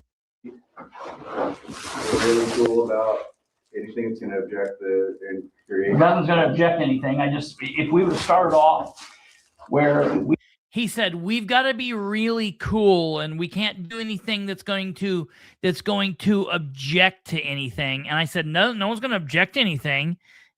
So it gets a lot clearer here, but I'm just trying to give you some of the pointers right here at the beginning. It'll get clearer. I didn't know you were in a courtroom with a bunch of judges and attorneys. Yeah, right. I'm like, who are you? Look at the power they want to exert. And she would have answered. We would know where we've been. We wouldn't be late. Okay, we're here. Due process. We are here now. Okay, we're here now. We're all going to be adults. Words don't hurt anybody. We're cool. Yep. We're not throwing stuff around. I was getting stuff out of my cake. We're good. 1 o'clock on Sunday. Yeah. I think we can all agree that this is not the opportunity. Did we set it? So they admit that it's not the opportune time, but they're going to do it anyways. No. These people aren't working for you. I could have. I'm telling you, this is why they know it's always safe. Because if I could have punched somebody, if I was the kind of person that would have punched somebody, I would have punched him for that. And I didn't, so everybody's always safe. I'm never going to hurt anybody. It's always just, everybody's safe. It's all just words. Larry says, well, this wasn't an opportune time. And he said, it's not an opportune time for anybody. And I was like, we didn't make this time. Right? You guys made this time. What are you talking about? They acted like it was our fault. And hell, don't get no attitude with me because I ain't even here on trial. I'm just here for somebody. You ain't going to show me no attitude. Yeah. You're the defendant. Yeah, right? You guys said this. So we have an opportunity to, say, hey, we can't be there, which I did 10 times in the email. I'm here. But I'm willing. Okay. Let's begin the proceeding for the Kapuzinski complaint. Okay, I want to thank. Is there any Democrats? There's Mikhail stammering with his mouth full of garbage. I wondered, I was like, did someone tell him to leave his teeth at home? Why? That's how he's. Well, he can't speak. It's so weird. No one's up there. Larry said defendants. I'm going to call Darren tomorrow. I can hear that. And I'm going to be, man, I got a problem with that. And that is not germane to what we're talking about. Okay, well, isn't this Republican Party allowed to be in the room to witness anything? Business? We had a little bit of a mix-up, a misidentification here at the beginning. I will say that was our bad. Party foul. I'm pulling up to the place, and Nicole says, Ben Orcutt is here, and he's inside. And I was like, what? He's a Democrat. Why would he be here? He can't be here. He's a Democrat. We go inside, and I see him. And I'm like, yep, that's Ben Orcutt. What the hell's he doing here? And we start, and she says, is there a Democrat here? Why is there a Democrat here? I'm like, yeah, isn't this the Republican Party? It wasn't Ben Orcutt. It was Grabowski's son. Now, I'm not saying dreadlocks and everything. Yeah, I'm not saying they're a dead ringer, but they look a lot alike. Really? They look a lot alike. Yeah. Listen, if Ben Orcutt ever commits a crime, Grabowski's kid ought to be on I'll hang low, or vice versa, because they look enough alike that, really? You know what they say about those white people? We all look alike. And they did look a lot alike. I got to be honest. I thought it was him, too. So it was weird. But that was a screw up on our part. It was Grabowski. Whatever. Okay, onward. That's the only thing we got wrong. Besides the address. Then, well, it was the second thing we got wrong. Brought to the table beforehand, they are here. Okay, so who's the guy here at the end? Oh, I'm Jake Grabowski. Oh, you're the one that harassed me online. Okay, thank you. Carry on. Okay. Carry on. Sure. Let's go. 2 minutes. Hi, Mikhail Vaughn. Appreciate you folks meeting on a Sunday and hearing this complaint. I forward all the evidence to you. I'm going to take a lot of time on that. This has been going on for quite a while. This is Rule 125. Your technique is in bad standing. So obviously, Ms. Kapczynski has made it known that after the primary she loses, she's not basically support the Republican candidates. We already seen proof of that on her Facebook. It's still on there. I think this is more about the Republican Party as a whole. Matter of fact, just for the record, this is my 19th year of the Republican primary. Ms. Kapczynski just voted Democrat in 19. And behind that, no primary whatsoever. So again, to me, this is about the party. We have a new chairman, Kelli Heuer, is my chairman. And again, I'm pretty much, 1 minute. You're aware of all the evidence. Everything's been said. Yes. 1 minute left. Like I said, I appreciate you guys. I'm not going to really go through the evidence because you have gotten that. And any questions you may have, I answer it. So I'll make a closing discussion. All right. Ms. Kapczynski, you have 2 minutes. Carrie, I would say her son is in his late 20s, maybe early 30s. I mean, he's about the same age as Ben, however old Ben is. I don't know really how old Ben is. Ben could be 40, but he looks like a 30-year-old, 20-year-old. I don't know. They look very similar. Younger than me, but older than 20. So listen, somewhere where are between all 20 these people in church? They all tell me that they're these godly people. Yeah. That's what I'm saying. That's what I'm saying. Right. I had to leave. Corruption is church at this point with these idiots. Yeah. Here's your folder. Here's your folder. Here's your folder. Here's yours. Here's yours. So, in your folder, okay, you're going to find where Christy Grabowski and Mikhail Vaughn were inside the chute on 4/25/2026. I filed a complaint with the Madison County Election Board, which is still under review. And that's what they're pissed off for about. that complaint. Mikhail Vaughn's vote record is also in there. And he's got many years as a Democrat before he got in trouble for voter fraud and then switched parties. Okay, so addressing the allegations, the committee should begin with the undisputed facts. One, on the cover letter here, it says Rule 133, and second, on the second page of the complaint, it says Rule 125. So if we're playing with Rule 133, then I'm going to have to say that it rests on 135. And if you don't prove that the things that you are putting before this council, not once but twice, are true. 1 minute left. Okay. I continue. Okay, anyway. I have evidence to prove that these guys were electioneering in the chute. My evidence refutes their claims. They're trying to use Facebook, social media crop images, which I have, they're in the exhibits at the back of the folder. The stuff about Diego Morales, there's no proof that I ever harassed Diego Morales, and I have a copy of that exhibit in that file as well. It's towards the back. And my actual Kapczynski thing in the middle tells you everything you need to know, plus explains each one of those exhibits. I did not mention necessarily Grabowski's or Landers in this complaint because I did not know that they would be here, and I did not know that that would be any relevant. So I have complaints against them as well. They're just not filed in any legal court, or they will be filed this week in Madison County Court. Thank you. Defamation, libel, and slander. We have now. Here's the reason you can tell by their dismissing way, they're not listening to things she has to say. No, they didn't listen to anything she had to say. They don't care what she has to say. They don't care what she's going to say.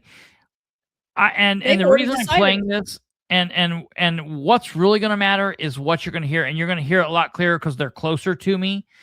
The witnesses that Mikhail has that you're going to get ready to hear, they are making claims. They're saying that because Nicole is a United States veteran, and because Nicole has claimed that she has PTSD or has suffered from PTSD, that they think she's going to bring a gun in and kill them. I think that's slander. I don't know. I think it is too. I don't know what. I mean. So my husband. Yeah. Will go in and start shooting people. Yep. Very good possibility. Anybody with a diagnosis of that. Yeah. And that's the thing that should never be allowed. I'm sorry. Yeah, it is. It's crazy. Anti-veteran. Yeah. And slanderous. Yeah. These are Republicans, mind you. Elected Republicans talking about veterans with PTSD. I'm not a veteran. I've been around a lot of death and seen a lot of weird stuff on the police department. I would think I have some kind of, I'm pretty screwed up. I think I've got a level of PTSD. I deal with it. I don't take medication or whatever. I think everybody has like traumas, but to say to a United States military personnel, a veteran that served, that because they have claimed that they have PTSD and because they're passionate, because they get upset, that you're afraid that they're going to come in and kill you is absolutely nuts, in my opinion. Okay. And it's gross. And my whole thing about this is if Nicole does something, if I do something, if Katherine does something, if Kate does something, if anybody does something that is against the law, file a police report and go through the procedure. If I do something that crosses the line, sue me civilly, sue Nicole civilly, sue Katherine civilly. Outside of the law, all of this is high school bullshit. Witnesses for the... First, I'd like to call, if it's okay, Rachel Landers. Members of the board, I am Rachel Landers, Anderson City Council member at large. I am here to share my personal experience with Nicole Katherine. In 2023, while I was running for office, I was working with Tammy Tatum to help organize a homeless task force. Tammy suggested involving Nicole. Tammy's a Democrat. Homelessness. At that time, Nicole and I did not know each other personally, and I genuinely believed we were working towards the same goal. However, after sending Nicole a late invitation to a meeting that she ended up not receiving until after the meeting was over, Nicole became very angry and accused me of trying to take over or sabotage her efforts. From that point forward, she began posting about me publicly and repeatedly on social media, even going so. You're an elected official. People can post about you repeatedly. I posted about Rachel Landers and her adulterous affair with a guy up in Alexandria, and 6 months later, she was divorced from her husband after 33 years of marriage. If I was so wrong, how did that happen? Well, yeah. I mean, and here's the thing, people. I don't have pictures of that because I was like, I don't want to take pictures of. I didn't know who she was. She went by the name of Red. That's all I knew. She was the girl from across the bar, and the guy I was dating at the time. He goes, "Watch this. They're going to text each other. She's going to get up and she's going to walk out. She's going to go over to his house. She'll be naked waiting for him. Then it'll be exactly 20 minutes. He will get up from that stool and he will walk out. And I'm watching this whole thing. And sure enough. Jesus. And then if they didn't go to the room, they just put it in the parking lot over there at the Eagles. Crazy. God. Nothing not great that I'm going to do in the car. What started as criticism quickly turned into daily personal attacks, false accusations, and targeted harassment, not only toward me, but also for my family, colleagues, and others involved in local Republican politics. This behavior has continued. I hate when people use the word harassment. Harassment is a legal term. If someone is committing harassment, don't be an elected official. Yeah, right. That is easy. It's very easy. I'm not saying that elected officials should deal with harassment. I'm saying calling people out is not harassment. Holding people accountable and making a post on Facebook is not harassment. Telling the truth about a corrupt elected official is not. Yeah. For nearly 3 years, it has created fear and division within our local political community People have become afraid to publicly support or defend others because they worried they would become targets themselves. I documented the behavior and even filed a police report in 2024 after Nicole posted on Facebook. Now, she did say here that she made a police report and documented it. Now, I've not checked into this. Nicole was here, and Nicole speaks and says, that's a lie. I went to APD, and there is no report. I can't speak to that. I'm hearing them both. I'm hearing what they both say. And, I mean, it's a pretty crazy statement, to say if that didn't happen. So I would have to say, I believe what Nicole's saying, because if the report's there, that's the bad thing. She's saying the report's not there. APD said there is no report. It is what it is. I don't know which way I'm going to have to give Nicole the benefit of the doubt, unless or until I'm proven, proven otherwise. Did Rachel bring up that on June 5th? When was June 5th? Friday? That somebody is taking her to small claims court there in Madison County Circuit 5? I don't think she brought that up. No. Oh, I don't know why. That was just on June 5th. Why don't people go look these people up in my case? Yeah, that's crazy. The entire city council, she had posted that the entire city council had turned their backs on her. I was concerned that Nicole, who describes herself as a disgruntled combat veteran with PTSD, could potentially be one of those individuals who might bring a gun into the council chambers and start shooting. Another elected official also felt threatened enough to seek legal protection. Over time, the attacks expanded beyond me. Nicole publicly attacked Republican organizations, elected officials, veterans, and non-political community leaders. Sorry, what? 1 minute left. Okay. What concerns me most is not disagreement over policy or politics. Those disagreements are normal. What concerns me is the repeated pattern of personal destruction, misinformation, intimidation, and hostility directed at anyone she views as an enemy. I have tried very hard not to respond publicly or escalate the situation. I have remained professional, factual, and focused on serving the community. But I believe this pattern of conduct is harmful to trust, harmful to party unity, and harmful to the people willing to step forward and serve publicly. I have nearly 500 screenshots of posts that Nicole has made about me personally. This does not include posts by others, but Nicole has made several daily posts for nearly 3 years bashing local politicians, most of which are full of blatant lies. That is why I felt it was important. Blatant lies? Thank you. Yeah. Get some receipts on that, Rachel. Next witness. Jake Grabowski. Good afternoon. I'm Jake Grabowski. Okay, now this is the son of Grabowski's son. This is just a son. And maybe he felt he was coming to his mom's rescue. That's gross in politics. You can stand up for the people that you like. And, sons are going to do things for their mothers. I get it. I'm a mama's boy. And if my mother was in politics, I'd let her fight her own battles. I wouldn't want her fighting my battles. And, hey, listen, my mother was an investigator in the prosecutor's office. I heard people say all sorts of horrible shit about her. Before you show this next clip. Yeah. So somebody writes me, and I don't know if people have been watching, like I put up this stuff about, Mikhail suing the strip club and all that stuff. Right. So the person says, what I really want to know is, where is the strip club owner's weed eater? Come clean, Mikhail. Loaning another guy one of your power tools is a sacred contract, and you violated it. I'm curious to know what others think. What do you think he did with that weed eater? Jesus. Mikhail, you're a hack is what you need to get from that, okay? Grabowski, the son of Christy Grabowski.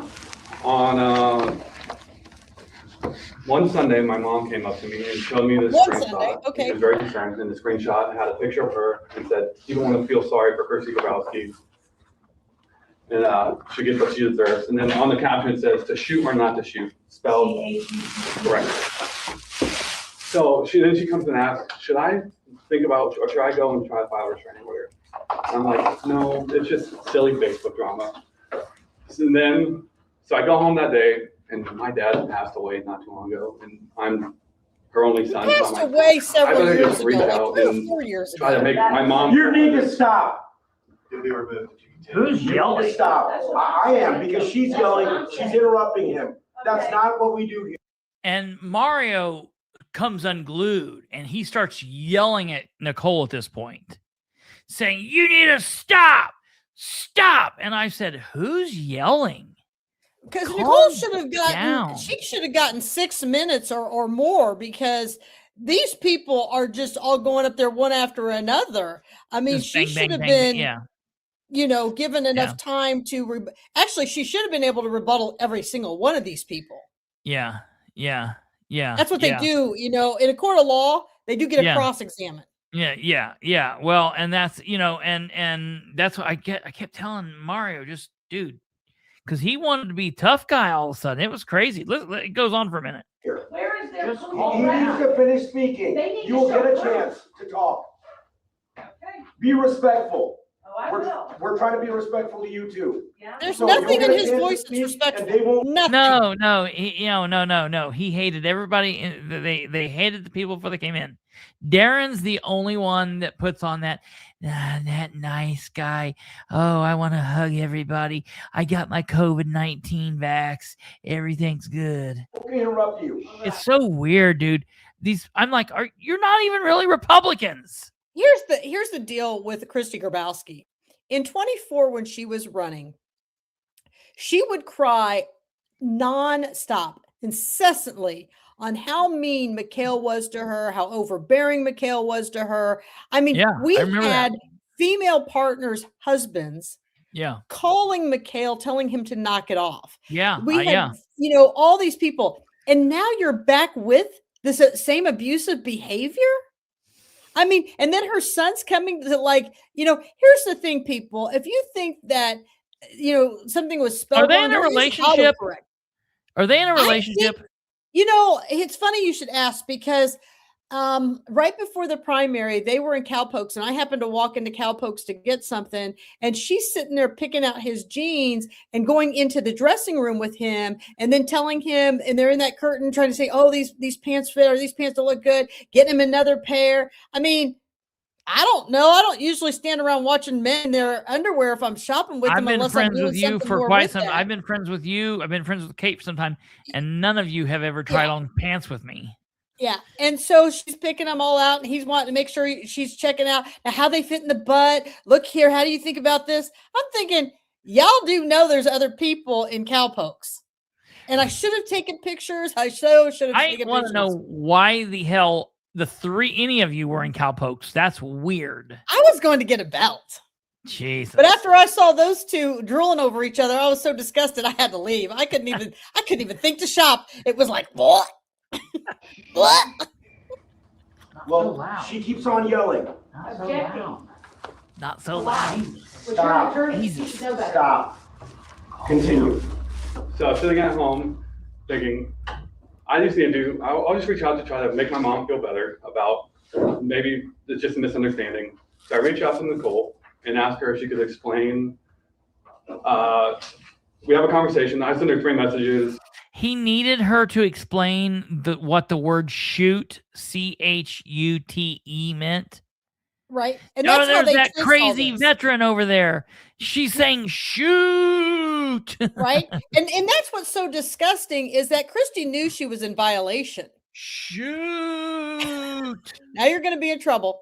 But I mean, that's what's so crazy about all of this, is that Christy knows she's in violation. Yeah. She knows she should be charged with a misdemeanor. Yeah. I mean, why didn't he call to explain why your mother was in the shoot violating? Because McHale's answer was, well, I didn't know what the rules are.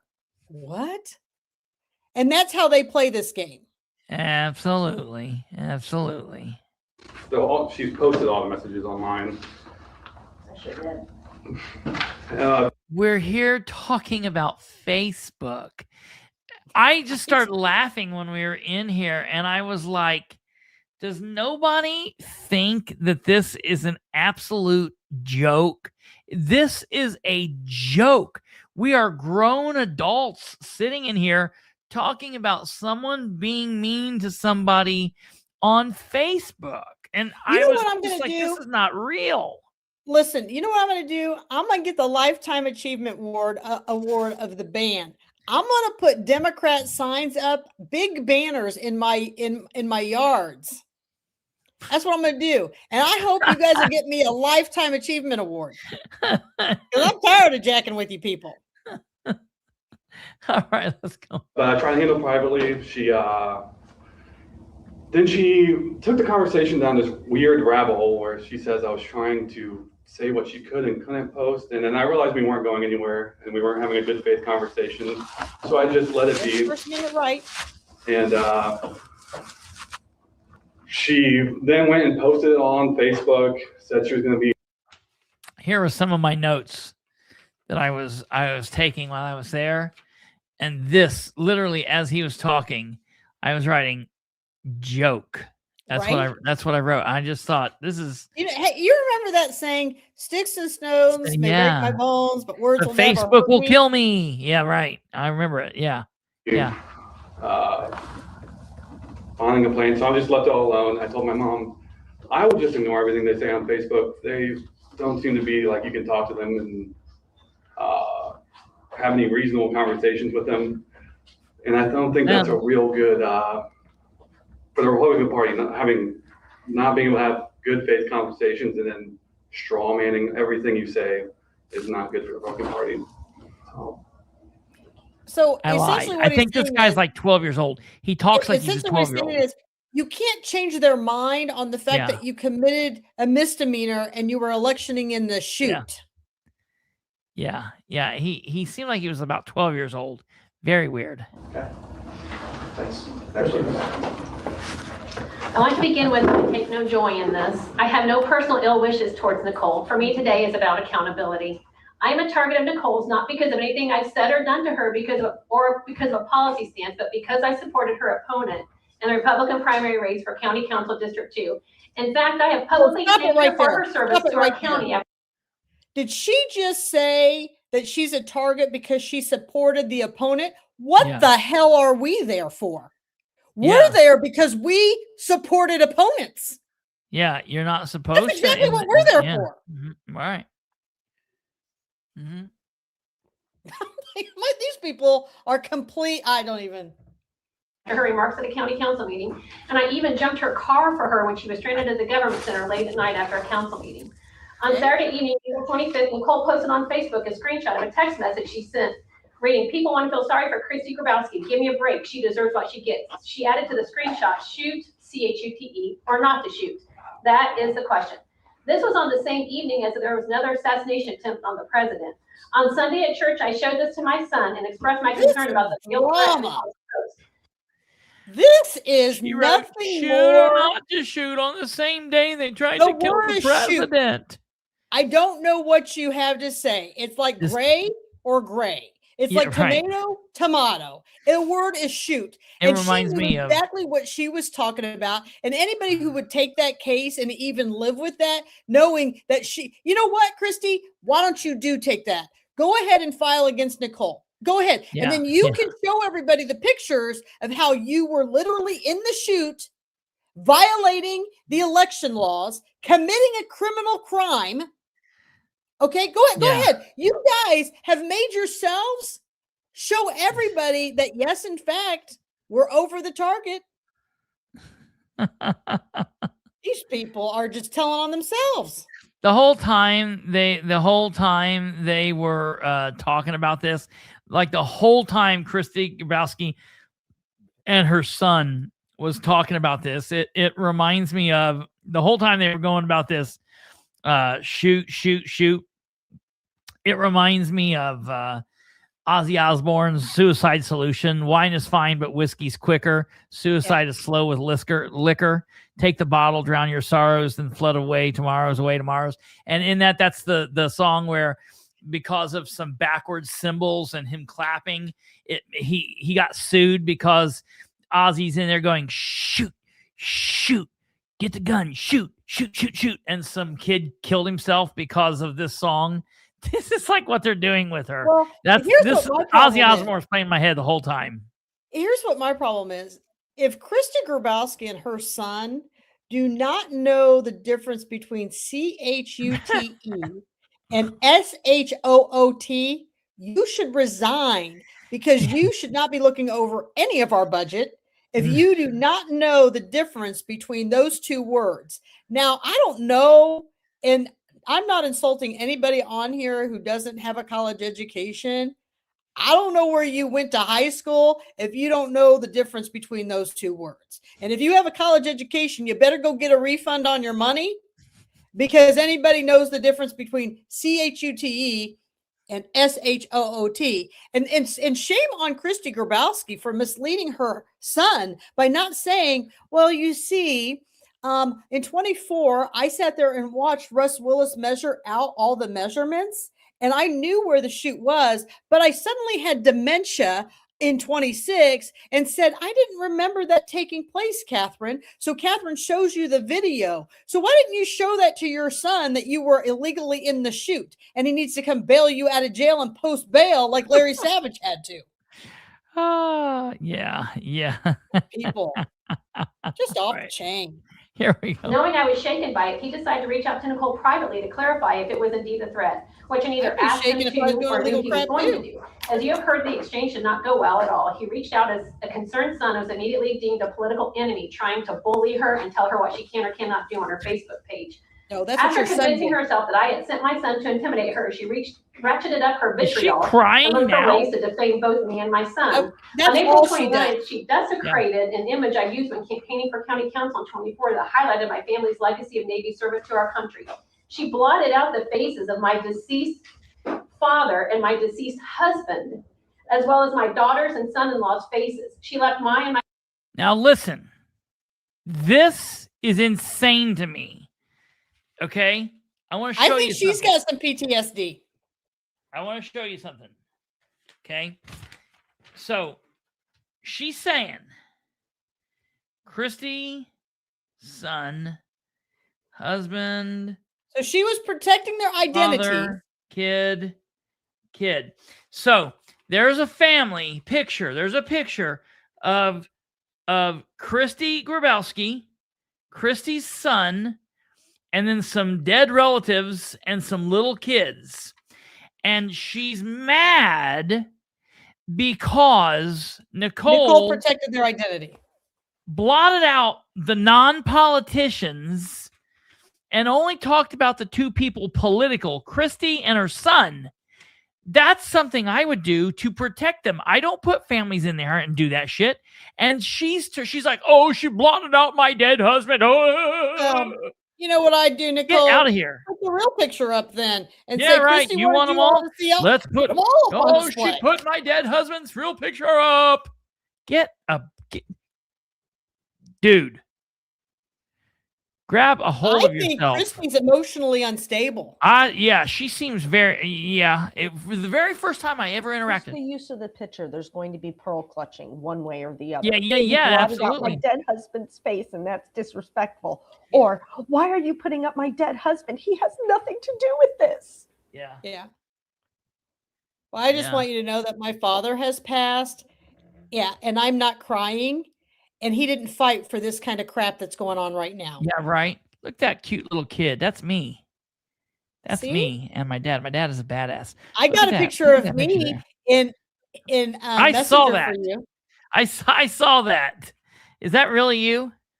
That is me. Is that really you? In the trailer park. I saw that. That's great.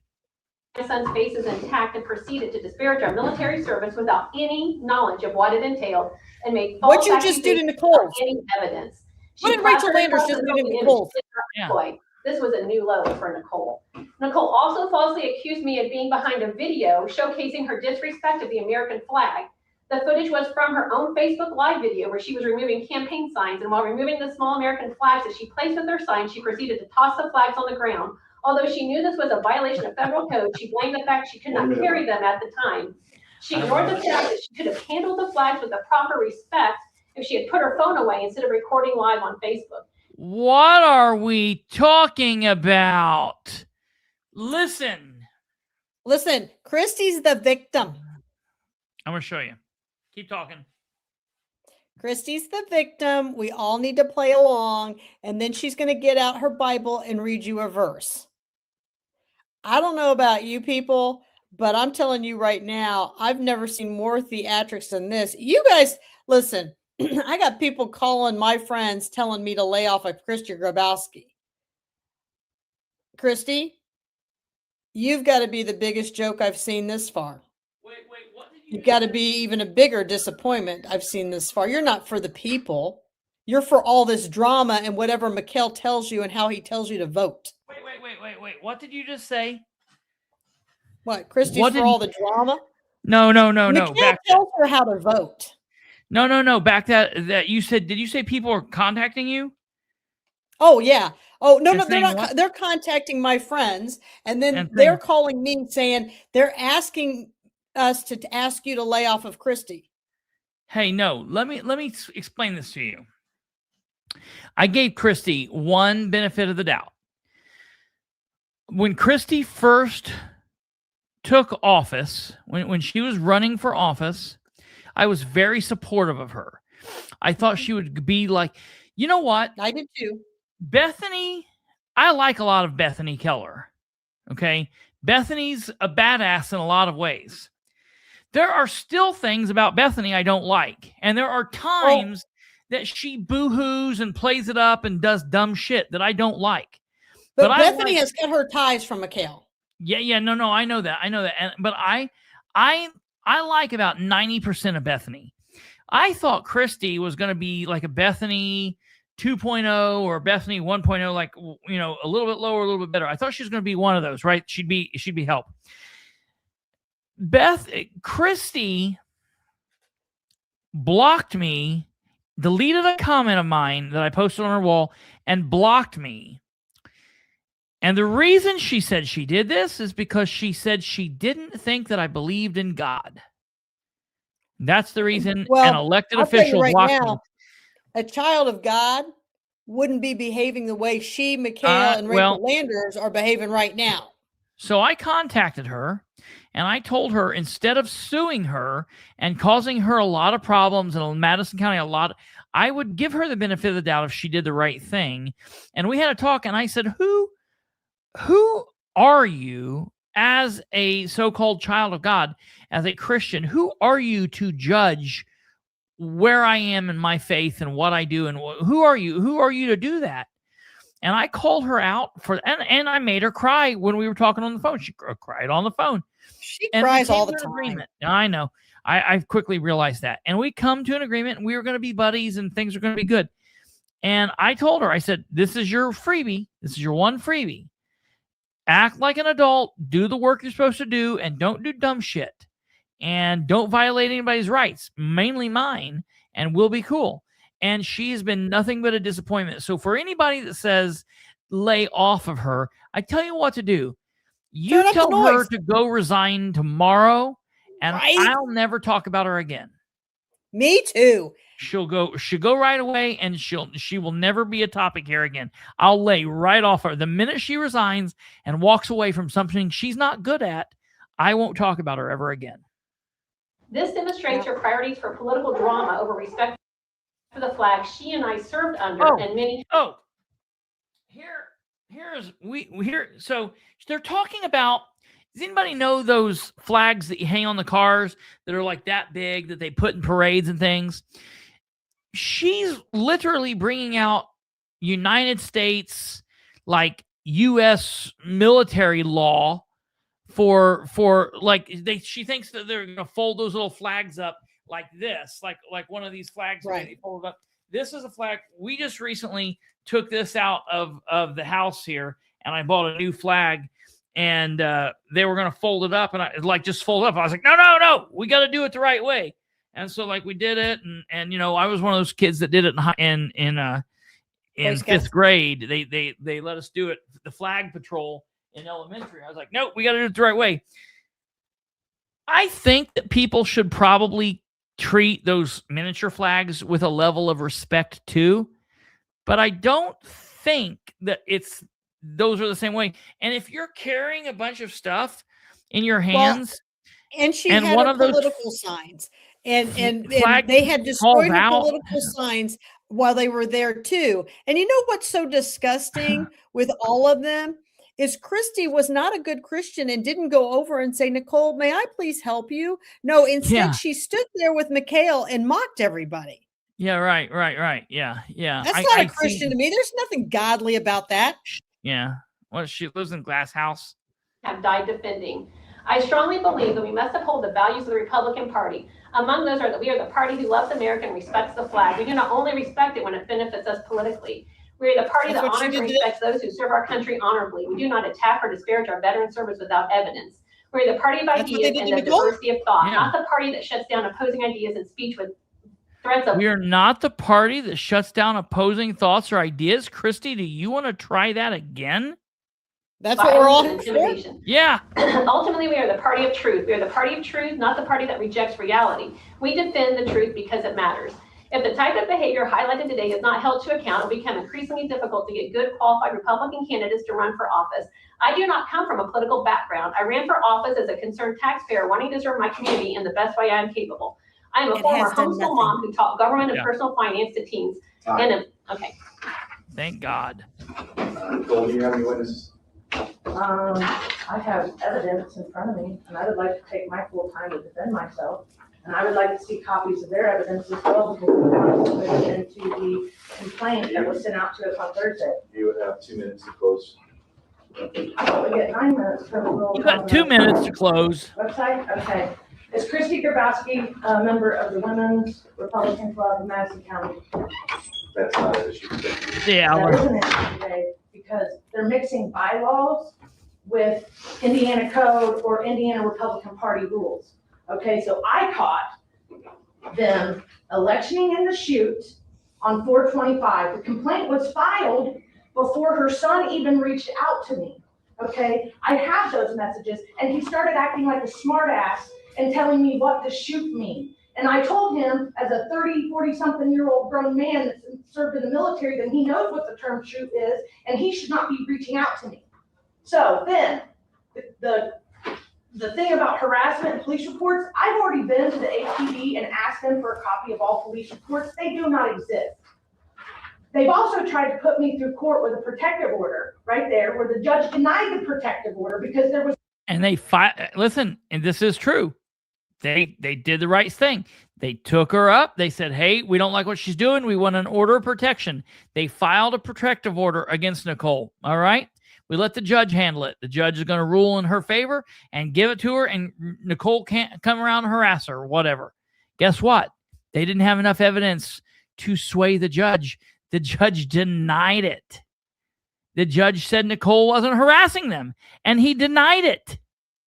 And that's the whole point. So none of that should have been heard in the first place. Yeah, right. Rachel's a hack job, and she's just upset because you know what? I was out to eat with my kids Thursday night over on Morse Lake, and there is Rachel with a different man again, just living it up, sitting in the bar area, listening to some music. Every time I see her, she's with a different man. I'll say this. There are things that I do say that Katherine doesn't always agree with. There are things that Katherine says similar to that I don't always agree with. And there are things that maybe Nicole does that I don't always agree with. Vice versa. We're all people. We all are going to agree and disagree. But I gotta give it to Nicole, and it looks stupid when they file protective orders. And the bar to get a restraining order is very small, and people get them daily. And so the fact that they're not able to go in and even swing it to get a protective order, it really says a lot about what they don't have. No proof of harassment and intimidation. I am not the aggressor in the issue. They are the aggressor. 1 minute left.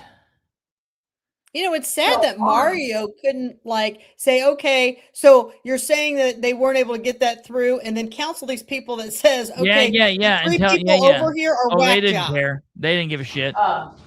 Complaint at this time. So let's talk about Rule 133 and 125 and how this is basically a confusion. Further due process confidentiality and conflict of interest concerns. Okay, so if you're not going to give us enough time to be able to rebuttal these witnesses like they would do in a real court, because as you can see, I can show you here that your own paperwork don't even match. I mean, this says 133, this says 125, and this complaint here based on cropped imagery, which is also, as one of the exhibits in there, shows that I did not say the things that they try to say that I say online. So, protected speech. If they do not like the freedom of speech, then they should not get into politics. Would you like to? See, and I don't think that's fair when they had 3 people go against Nicole and she only got 2 minutes to rebuttal them. I don't think that was fair at all. There's no due process going on here at all. Well, so McHale got 2 minutes, then 2 minutes for 3 people. So 2, 4, 6, 8. Then he gets another 2 minutes to close, 10, and she gets 4 minutes. So they got 10 minutes and she got 4. Yeah, I will say this is a party matter. McHale talks. I'm going to skip through this. He doesn't say anything worth value. He says, I like you guys. You're great, and you've got everything. That's all he said. I've already put the evidence inside. Play you people just like I play everybody else. Yeah. Just find in our favor. Made that statement in her post. So and after she said she lose, she goes. Okay, so then, all right, here we go. We're almost done, folks. They're going to continue. They're going to continue this behavior, and it's sad to me that we have a new chairman that is trying to bring this party together. We had a couple of rough spots in Madison County, and he never answers the phone. And we have just a couple people that make accusations. This is what she does. We've had some problems here in Madison County, but we've got a new chairman, and she's really trying to do good, and we've got a couple people that are causing her problems. Is what he said. She's not the victim. And she attacks family personally on several You and her. And I could fill this room with candidates. I could fill this room with candidates. So I appreciate the board. Well, then where are they? The only thing I asked you, if this was in your county, how do you react? I asked the board for 10 or plus years on Ms. Kapuzinski. Obviously, she made it known publicly. She don't care what you guys say. Thank you. No, I think that's the other way around. Conclude this hearing. Okay, so that concludes. Now this is where it gets crazy. So that concludes the hearing. Listen to this, folks. We will get our findings to you and to you yet this afternoon. But I would appreciate it if you guys excuse yourself. Now, he unlike the last time, okay, so this is the thing. They want to talk about how they want to run it like last time, but then they don't do anything like last time. They tell everybody to get up and leave, that you got done talking. Well, Nicole was a witness in Larry's and, maybe been a witness in yours. I don't know. But it's like, that's not what happened last time. What is going on? I mean, if you've got more business, then of course. So then he tells McHale, oh, you can stay because you got more complaints in here. Okay. But he tells her to leave. And so listen what happens here. Those that you want out. Oh, no, I'm sorry. Okay, I'm sorry. Oh, no, you get it. That's well. I still got that. Could I go last, please? Because I just want to listen. I want to bring it down. I want to be up here headed that way. Thank you, sir.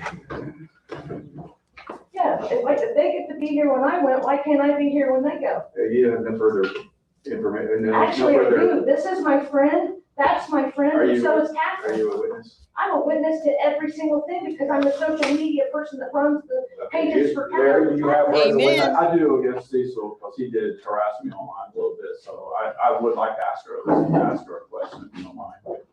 I mean, that's okay with you. I mean, that's up to you guys. Can Ms. Callahan submit any witnesses? So then McHale says, did Miss Callahan, you mean Dr. Callahan, submit any witnesses? Okay, so that's McHale said, did Callahan submit any witnesses? Okay. But in all fairness, I did know that, and we had tried. We tried to submit this, but the secretary wouldn't have it. No.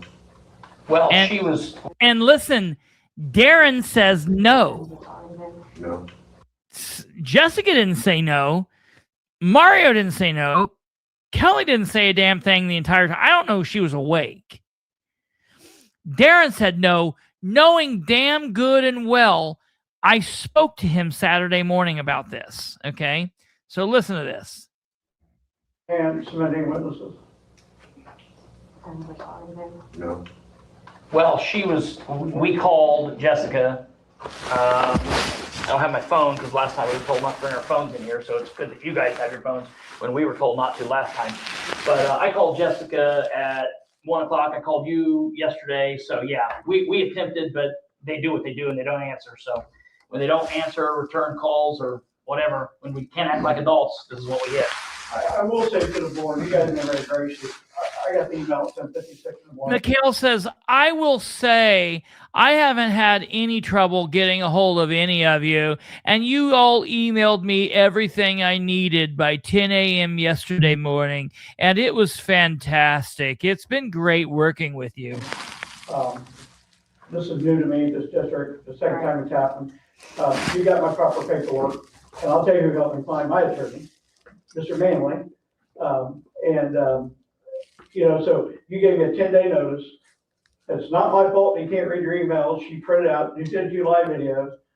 Basically what you guys said, she knows. So if she has no witnesses. No, that's not what I said, Mikhail. That's not what I said, Mikhail. If she not, you think Mr. Girl went out the website, she should not be in. No, that's submitted the no, that's bullshit.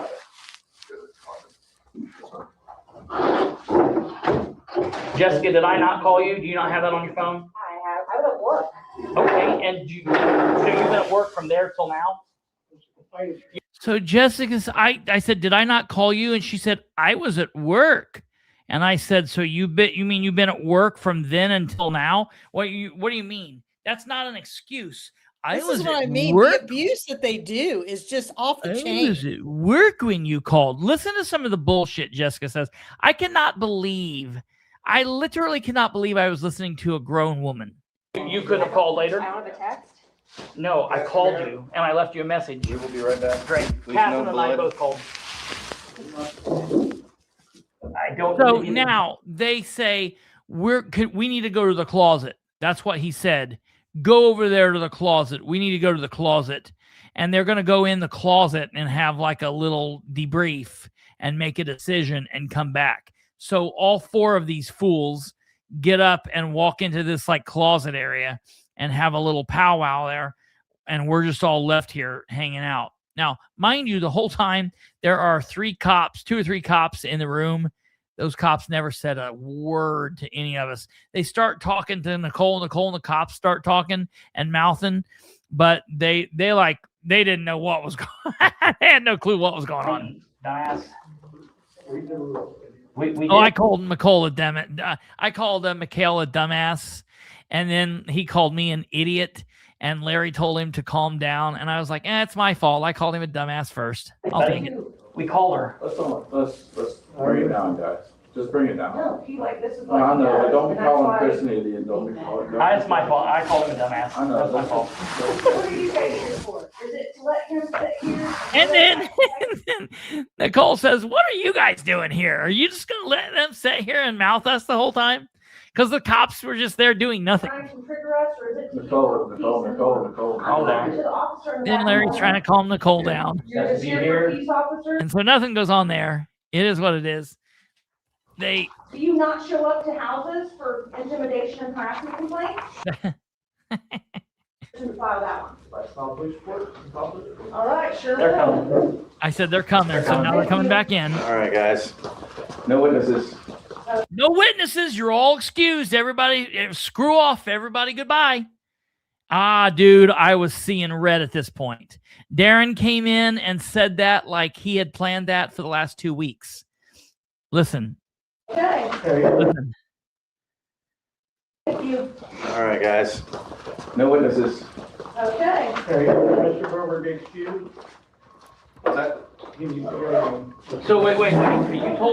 You told me yesterday that we would be here and you would hear us. So are you now saying that's not? I told you that I would hear out the argument, and we heard out the argument. He said, I told you I would hear out the argument. No, he never said, I will hear out the argument and we'll decide. He said, come and there won't be a problem. You will be heard. Come. There's no problem. I get it. Jessica didn't answer. We can't make her answer. But if you come, there will be no problem. And Darren, that is what you said. And to say otherwise, you're an asshole. You're a scared little boy. And when we joked the other day and we were joking and you said, I don't always watch the show or whatever, I hope that's not offensive. And I was like, oh no, you asshole. And we laughed. And I said, I was just joking, calling you an asshole. And we laughed about it.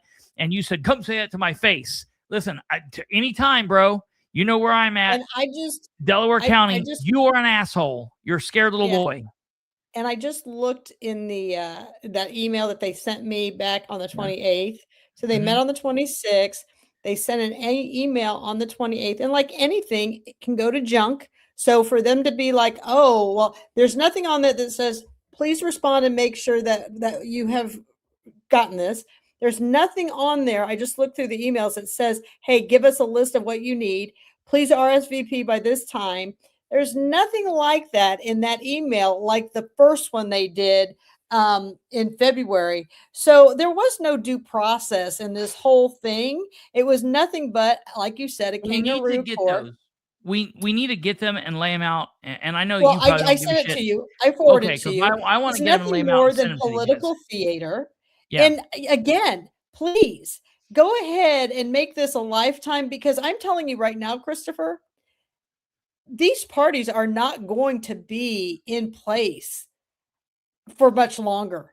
They're self-destructing. If you're not watching this is a self-destruction. Both parties are self-destructing. Yeah, absolutely. We've just got about another minute and a half of this, and we're wrapping up, folks. But all right, so listen. Decided that the rules are going to trump what it is that we can do on the fly. And rules are what? Procedures that we had from the last time that you guys have done this. Right. And so what do we do when we attempt to get a hold of you guys and you guys don't respond back? What are we supposed to do? You know that I did respond back. Right. And you told me to be here. So what are we going to do? What are we going to do, Jessica? What are we going to do when we attempted to reach out to you in a timely manner and you didn't respond to that situation? What do we do? And you listen, you don't understand how ridiculous what she's doing at this point. She is sitting here looking down at her phone. She's on her phone doing this. And then she's typing away on her keyboard and she's looking and she's at the amount of disrespect from these people is disgusting. Yeah.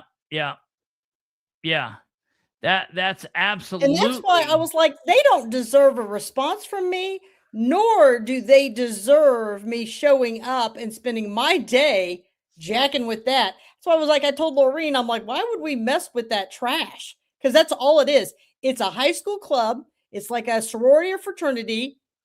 I was never in them in college, never going to be in them as an adult.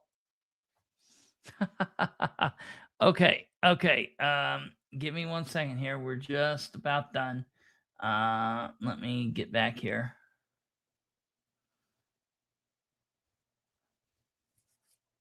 Okay.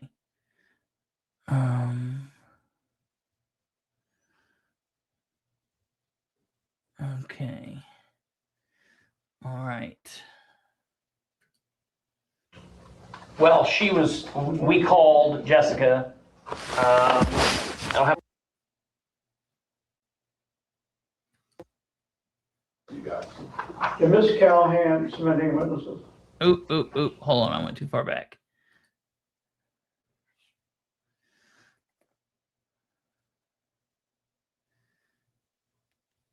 All right, here we go.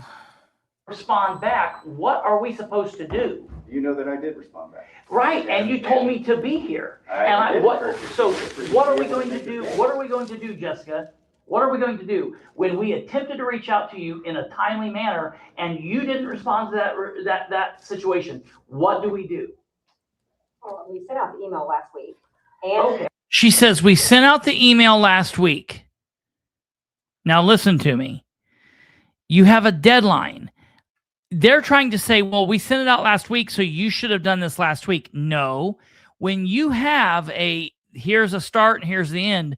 You got any point during that time that you can do it. And it was snail mail. Okay. What does that? It doesn't matter. We have a timeline. When the timeline says you have to do it within a period of time. And you have questions that could have been asked sooner than. You don't get to dictate when we ask the question. I understand. When I call you ahead of the deadline. During business hours. Okay, and I left you a message, which. Don't have it. You don't have it? You don't have the voicemail? I have a new phone. I don't, that's your problem. Not I have a new phone. This is a woman. This is like a 55 or 60-year-old woman who's literally telling me that I have a new phone. I'm sorry, I didn't get your message. I've got a new phone. Now, so listen. So the first excuse was I called her during business hours. Then I say, I left you a message. And she says, I'm sorry, I've got a new phone. Listen to what she says next. You need to call them on their phone. I left you a message, which don't have it. You don't have it? You don't have the voicemail? I have a new phone. I don't, that's your problem, not ours. Okay. The complainant is supposed to make the complaint. The complaint, we were on a three-way call. We were on a three-way call, leaving her a message. Were there any emails with the list of witnesses? Yes, yes. 10 days prior, 7:56 in the morning. Did you guys email? We sent an email and we made a phone call. We received all of it. But moreover, she's admitted that she got the phone call. And I get that it's during business time, but that's her fault, not mine. She could have called us back after business hours. You telling me you don't take a break during the day? You don't use the bathroom during the day? I don't look at my phone while I'm at work. I call that horse shit. Oh, the defendant or the defendant? Where is she? She's not here. Doesn't have to be here. Doesn't have to be here. That's right, Kate. The situation is. Does she have a See, that's mine right there. That's what we called about. Can you just remove him, please? For 1 second. 1 second. And Mikhail keeps saying, could you just remove him, please? Just remove him. Just remove him. You know what? Those cops didn't do a damn thing. They weren't getting involved in it. You know, they just weren't doing it. You had cops there? Doesn't have to be. I'm telling you, there were 3 of them. I just got done saying that to you. From where? From whatever town we were in. I guess 2 from Summitville and 1 from Madison County. Yeah. Yeah. Because the chief there likes me. Yeah, they just weren't doing shit. No, I mean they were right. What? Who pays for those people? They're on duty. And so they were just Summitville sitting don't have in the 3 meeting. of them on duty at the same time. Trust me, that place is so small. Dude, are you not hearing? Is something happening? I said there was like 2 Summitville and a Madison County. It was like there was. Okay. This is funny. This is so funny. I got to find out what county guy was there. Yeah, we could probably find that out. There's just doesn't have to be here. The situation is. Does she have a? See, that's mine right there. That's what we called about. Can you just remove him, please? For 1 second. 1 I second. didn't get a copy of my complaint from complaint 1 if this was a private meeting. 1 The second. only one at the table right there that could have done it was her. Hold on. This is we're talking about Katherine for a second. So real quick. She's excused. We're talking about Katherine for just a second. Okay. We attempted to do what we needed to do. Okay. I don't mess around with things. We do stuff within a time. We could have done it a week ago, but you have a deadline, and it's not our fault that you don't like when we choose to do it, or you were at work or whatever. We attempted to do what we needed to do. Katherine and I made a 3-way call attempting to do what we needed to do. Which is what? Set forth the witnesses who would be here. Mario said, I said we tried to do what we needed to do, and Mario said, which is what? Trying to set forth who the witnesses are going to be, dumbass. Right? I just couldn't believe he said that. Maybe he had too much to drink. Set forth the witnesses who would be here for Katherine on today's date, which is a very not conducive to people being here on a Sunday. So so we attempted to set forward. Did you send an email with those? We sent. I've already answered that. Ask and answer. Who did you send that?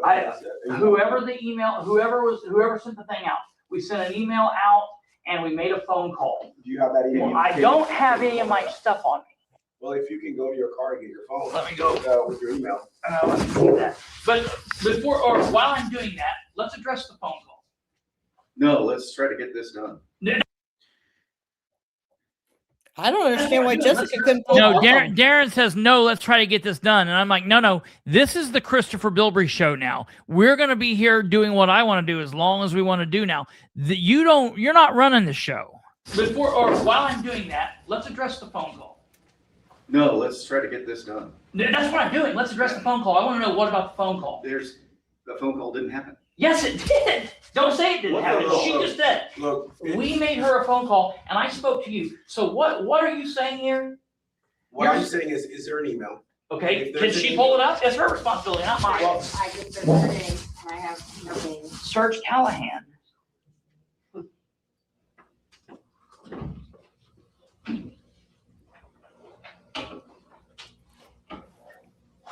No. Do you have a copy of that email? It would be on Catherine's. It wouldn't be for mine. But It just shows how corrupt they are. Maybe, maybe not. I don't know. I don't know. But then if there's no proof of an email sent. Okay, but okay, so here's the deal. If you're saying she got an email, I'm looking here. She doesn't have an email. All right. So what about the phone call? What about the phone call? Did you leave the witness list on the phone call? Well, so here's what we did. So first of all, the point of the phone call was, number one, to find out the specific time and location. We thought the location was up at the city hall, so that was one of the things. Wasn't the time and location put on the complaint? Yeah, it was, but we were going to verify. And then also we were verifying that the email was sent through because we never got anything back. And number two, we were verifying that the witness list was received. That was the point of the phone call. And when I left the message and she doesn't return the call, and then we go above and beyond to then call Darren and explain the situation to Darren. And Darren, you said that we would be heard today. Yes.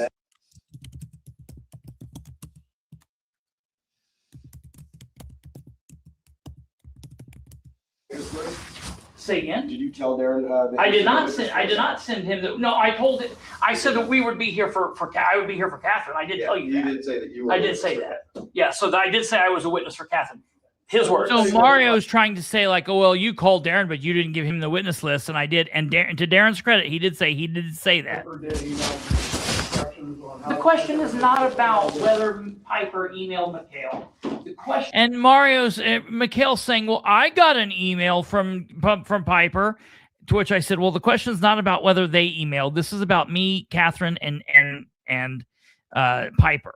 Is whether or not, as a treasurer, or what are you, secretary? As a secretary of this board, she did not get in contact with me when I attempted to call. Catherine and I were on a three-way call and left a voice message to Jessica. When she didn't call us back, she said, she didn't say she didn't get it. She said it's a new phone, which seems like an excuse to me. But we, the next day, then did call Darren. And it laid all of this out to avoid this. Well, she did not get the message. She didn't? So the message is not there? I don't have my voicemail set up. Okay. So now she said she doesn't have her voicemail. So I can go get my phone. We can try that. But listen, she says she does not have her voicemail. Listen. I have my voicemail set up. Okay. So there's no way you could have left her a message. Well, there was. I can go get my phone. We can try that. So all I want is an email. You have a copy of that email? You guys look for it. Well, we did when there is no email. So if there's no email and you don't have any proof of an email, then there's no email. This is ridiculous. You guys, this is so childish. The whole day is childish. This whole thing is childish. This is ridiculous. If there are laws broken, call the police, file it through court. You're out of order. This whole place is out of order. This is a joke. You're out. Yes. I'm telling you. Wait till you hear it. You're going to hear it right here. Uh-oh, something happened. Hold on. I've got the spinning ball of death. Hold on 1 second. And I want you to know, and I can show you, like in Messenger, I reached out to Mario in Messenger back in our first hearing in February. Never did he respond to me. Oh, he did. He didn't. That doesn't surprise me. That does not surprise me. There's 1 minute left.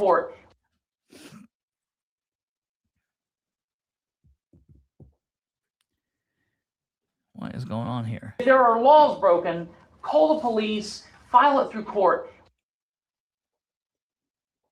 What is happening? Listen, none of those cops in there want a piece of what's going on. They all know how corrupt Kelli Heuer and her gang are. They all know that Mikhail's behaviors and not responding to that phone call is nonsense. But if she did not get a voicemail, she can't respond to it. And if you have proof of an email, then please provide that proof of an email. It doesn't matter. What are you going to do? What are you going to do? You're going to say Katherine's a badder Republican in bad standing? No, if you have proof of an email sent that we didn't receive, okay, then we can use that email. I'll see. We'll get with Katherine. We'll get with Katherine, and I'll see if we can get it to you. We can send it to you later. It doesn't matter. You guys are going to do what you're going to do anyways. So it really doesn't matter. We got Mr. Savage yes. right now. Why don't you step outside? I'm going to step outside and do that. We'll do that. Yep. Yes. Thank you. Thank you. This is a joke. You guys are a joke. We'll let you know. Please fucking bullshit.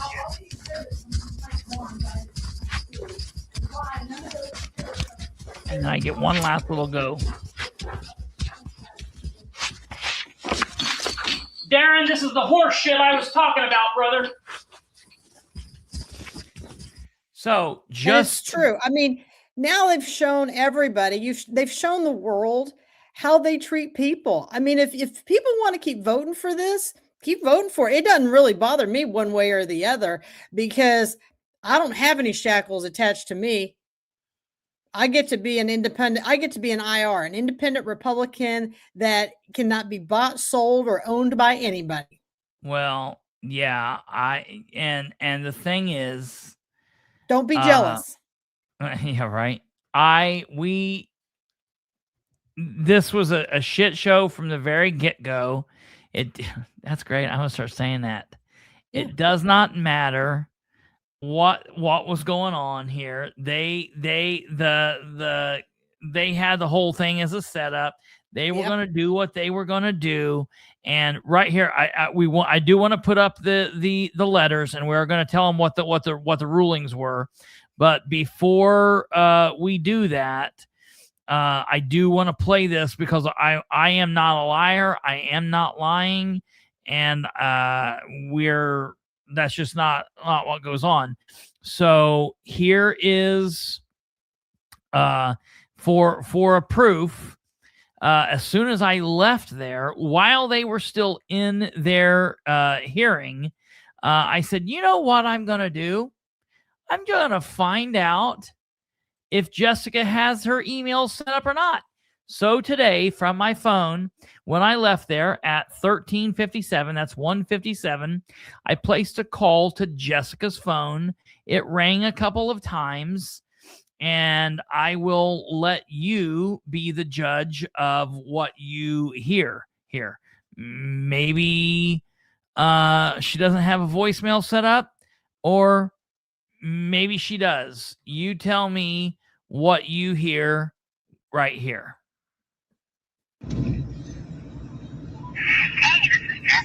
It's my phone right now, so if you just leave me a message, I'll get back to you when I can. Thanks.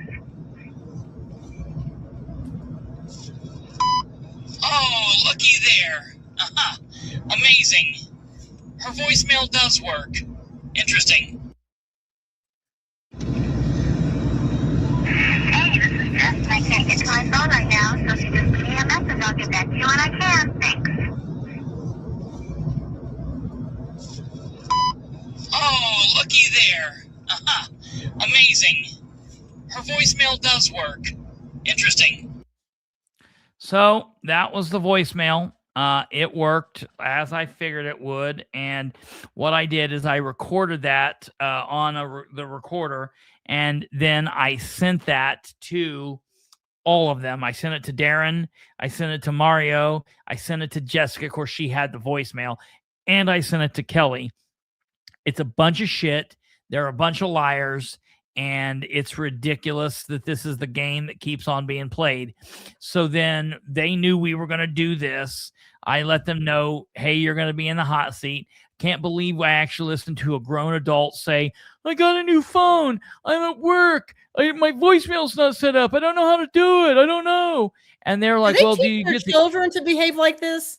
I don't think she's got any. I don't know. I think she's a Catwoman. These are not role models I would want in front of anybody. No, absolutely. So here's what they decided on Larry. From the evidence received and testimony given, the party publicly admonishes Larry Savage for past behavior, dated this 7th day of June, 2026. All right. So that's a win for Larry. They admonish him. Larry, you're a bad boy. I don't know what you did to get admonished. We didn't know. I don't know if you ever found out. That's a win because Larry, the people voted on him. You have to keep your voice and your mouth shut until after the state delegate meeting. Yeah, go to the state delegate meeting. After you're done, you can run your mouth. Absolutely. And you know, you're on the odd man out until you get in bad standing.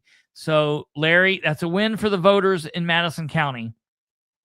For Nicole, here's what Nicole got. From the evidence received and testimony given, the party publicly admonishes Nicole Kapazinski, Republican in bad standing under Indiana Republican Party Rule 126 from today's date until June 7th, 2036. She will be a Republican in bad standing for the next 20 years. No. For a minute, I thought it was 2016. For the next 10 years. Per Rule 126.2, the district offices have decided Nicole Kapazinski may not hold any public office, may not attend or participate in any functions or events of a county, district, or state committee, and or may not have access to any proprietary tools or resources of the party. So what they just did right there. Nicole's money. They stole Nicole's money. They made her pay into the party to attend that meeting, and now they've stolen her money. They need to give her money back. No. What they need to do is they need to let her come. I don't care what they took from her. They're taking from the voters. Absolutely. That's who they're taking from the voters of Madison County, the voters that put her in that seat, the voters that wanted her there in Fort Wayne in 2 weekends. And here's the thing, people in Madison County. When Christy Grabowski and Mikhail Vaughn are standing at the polls asking for your vote, or when they are knocking on your doors, I hope you open that door and you say, you have to disgust me because when I make it to the polls, you take away my vote. Get off my property and don't ever come back. I would come vote for you, but maybe you won't be there at the end, so I'm just not going to. It'd be a waste of vote. Lastly, but not leastly, obviously, from the evidence received and testimony given, the party deemed Katherine Callahan as a Republican in BADDER standing under Indiana Republican State Party Rule 126 from today's date until June 7th, 2036. Per Rule 126.2, the district officers have decided Katherine Callahan may not hold any party office, may not attend or participate in any functions or events of a county, district, or state committee, and or may not have access to any proprietary tools or resources of the party, dated the 7th day of June, 2026. And it's a bunch of bullshit. Now, and I Katherine, just want everybody to know it's no different from what I've already been going through. So you didn't do me anything. I mean, and you did respond back to them saying what?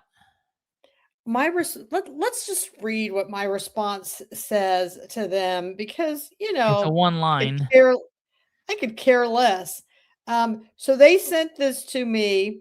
Let's see what time they sent this thing to me. They sent that to me at 8:48. I had no idea it had come. That's why we were a little late tonight. So we got that at 8:48. And my response was, good evening.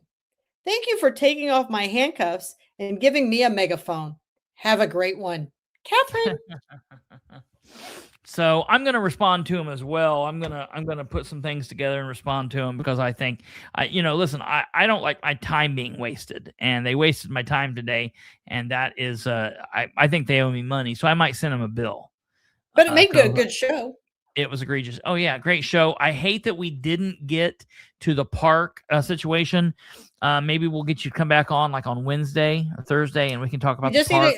We've got 3 weeks to get back on here and talk about that whole mess. We got a little bit of time, but I want to get the park stuff talked about. So we got to do that. Yep. We got a park thing. This is a teaser for people's like, oh, I don't like Katherine. it don't matter. You got to listen to the park stuff. The park stuff's crazy. It's another entertainment of a political theater show. Yeah. The wheels are coming off the bus in Madison County. Absolutely.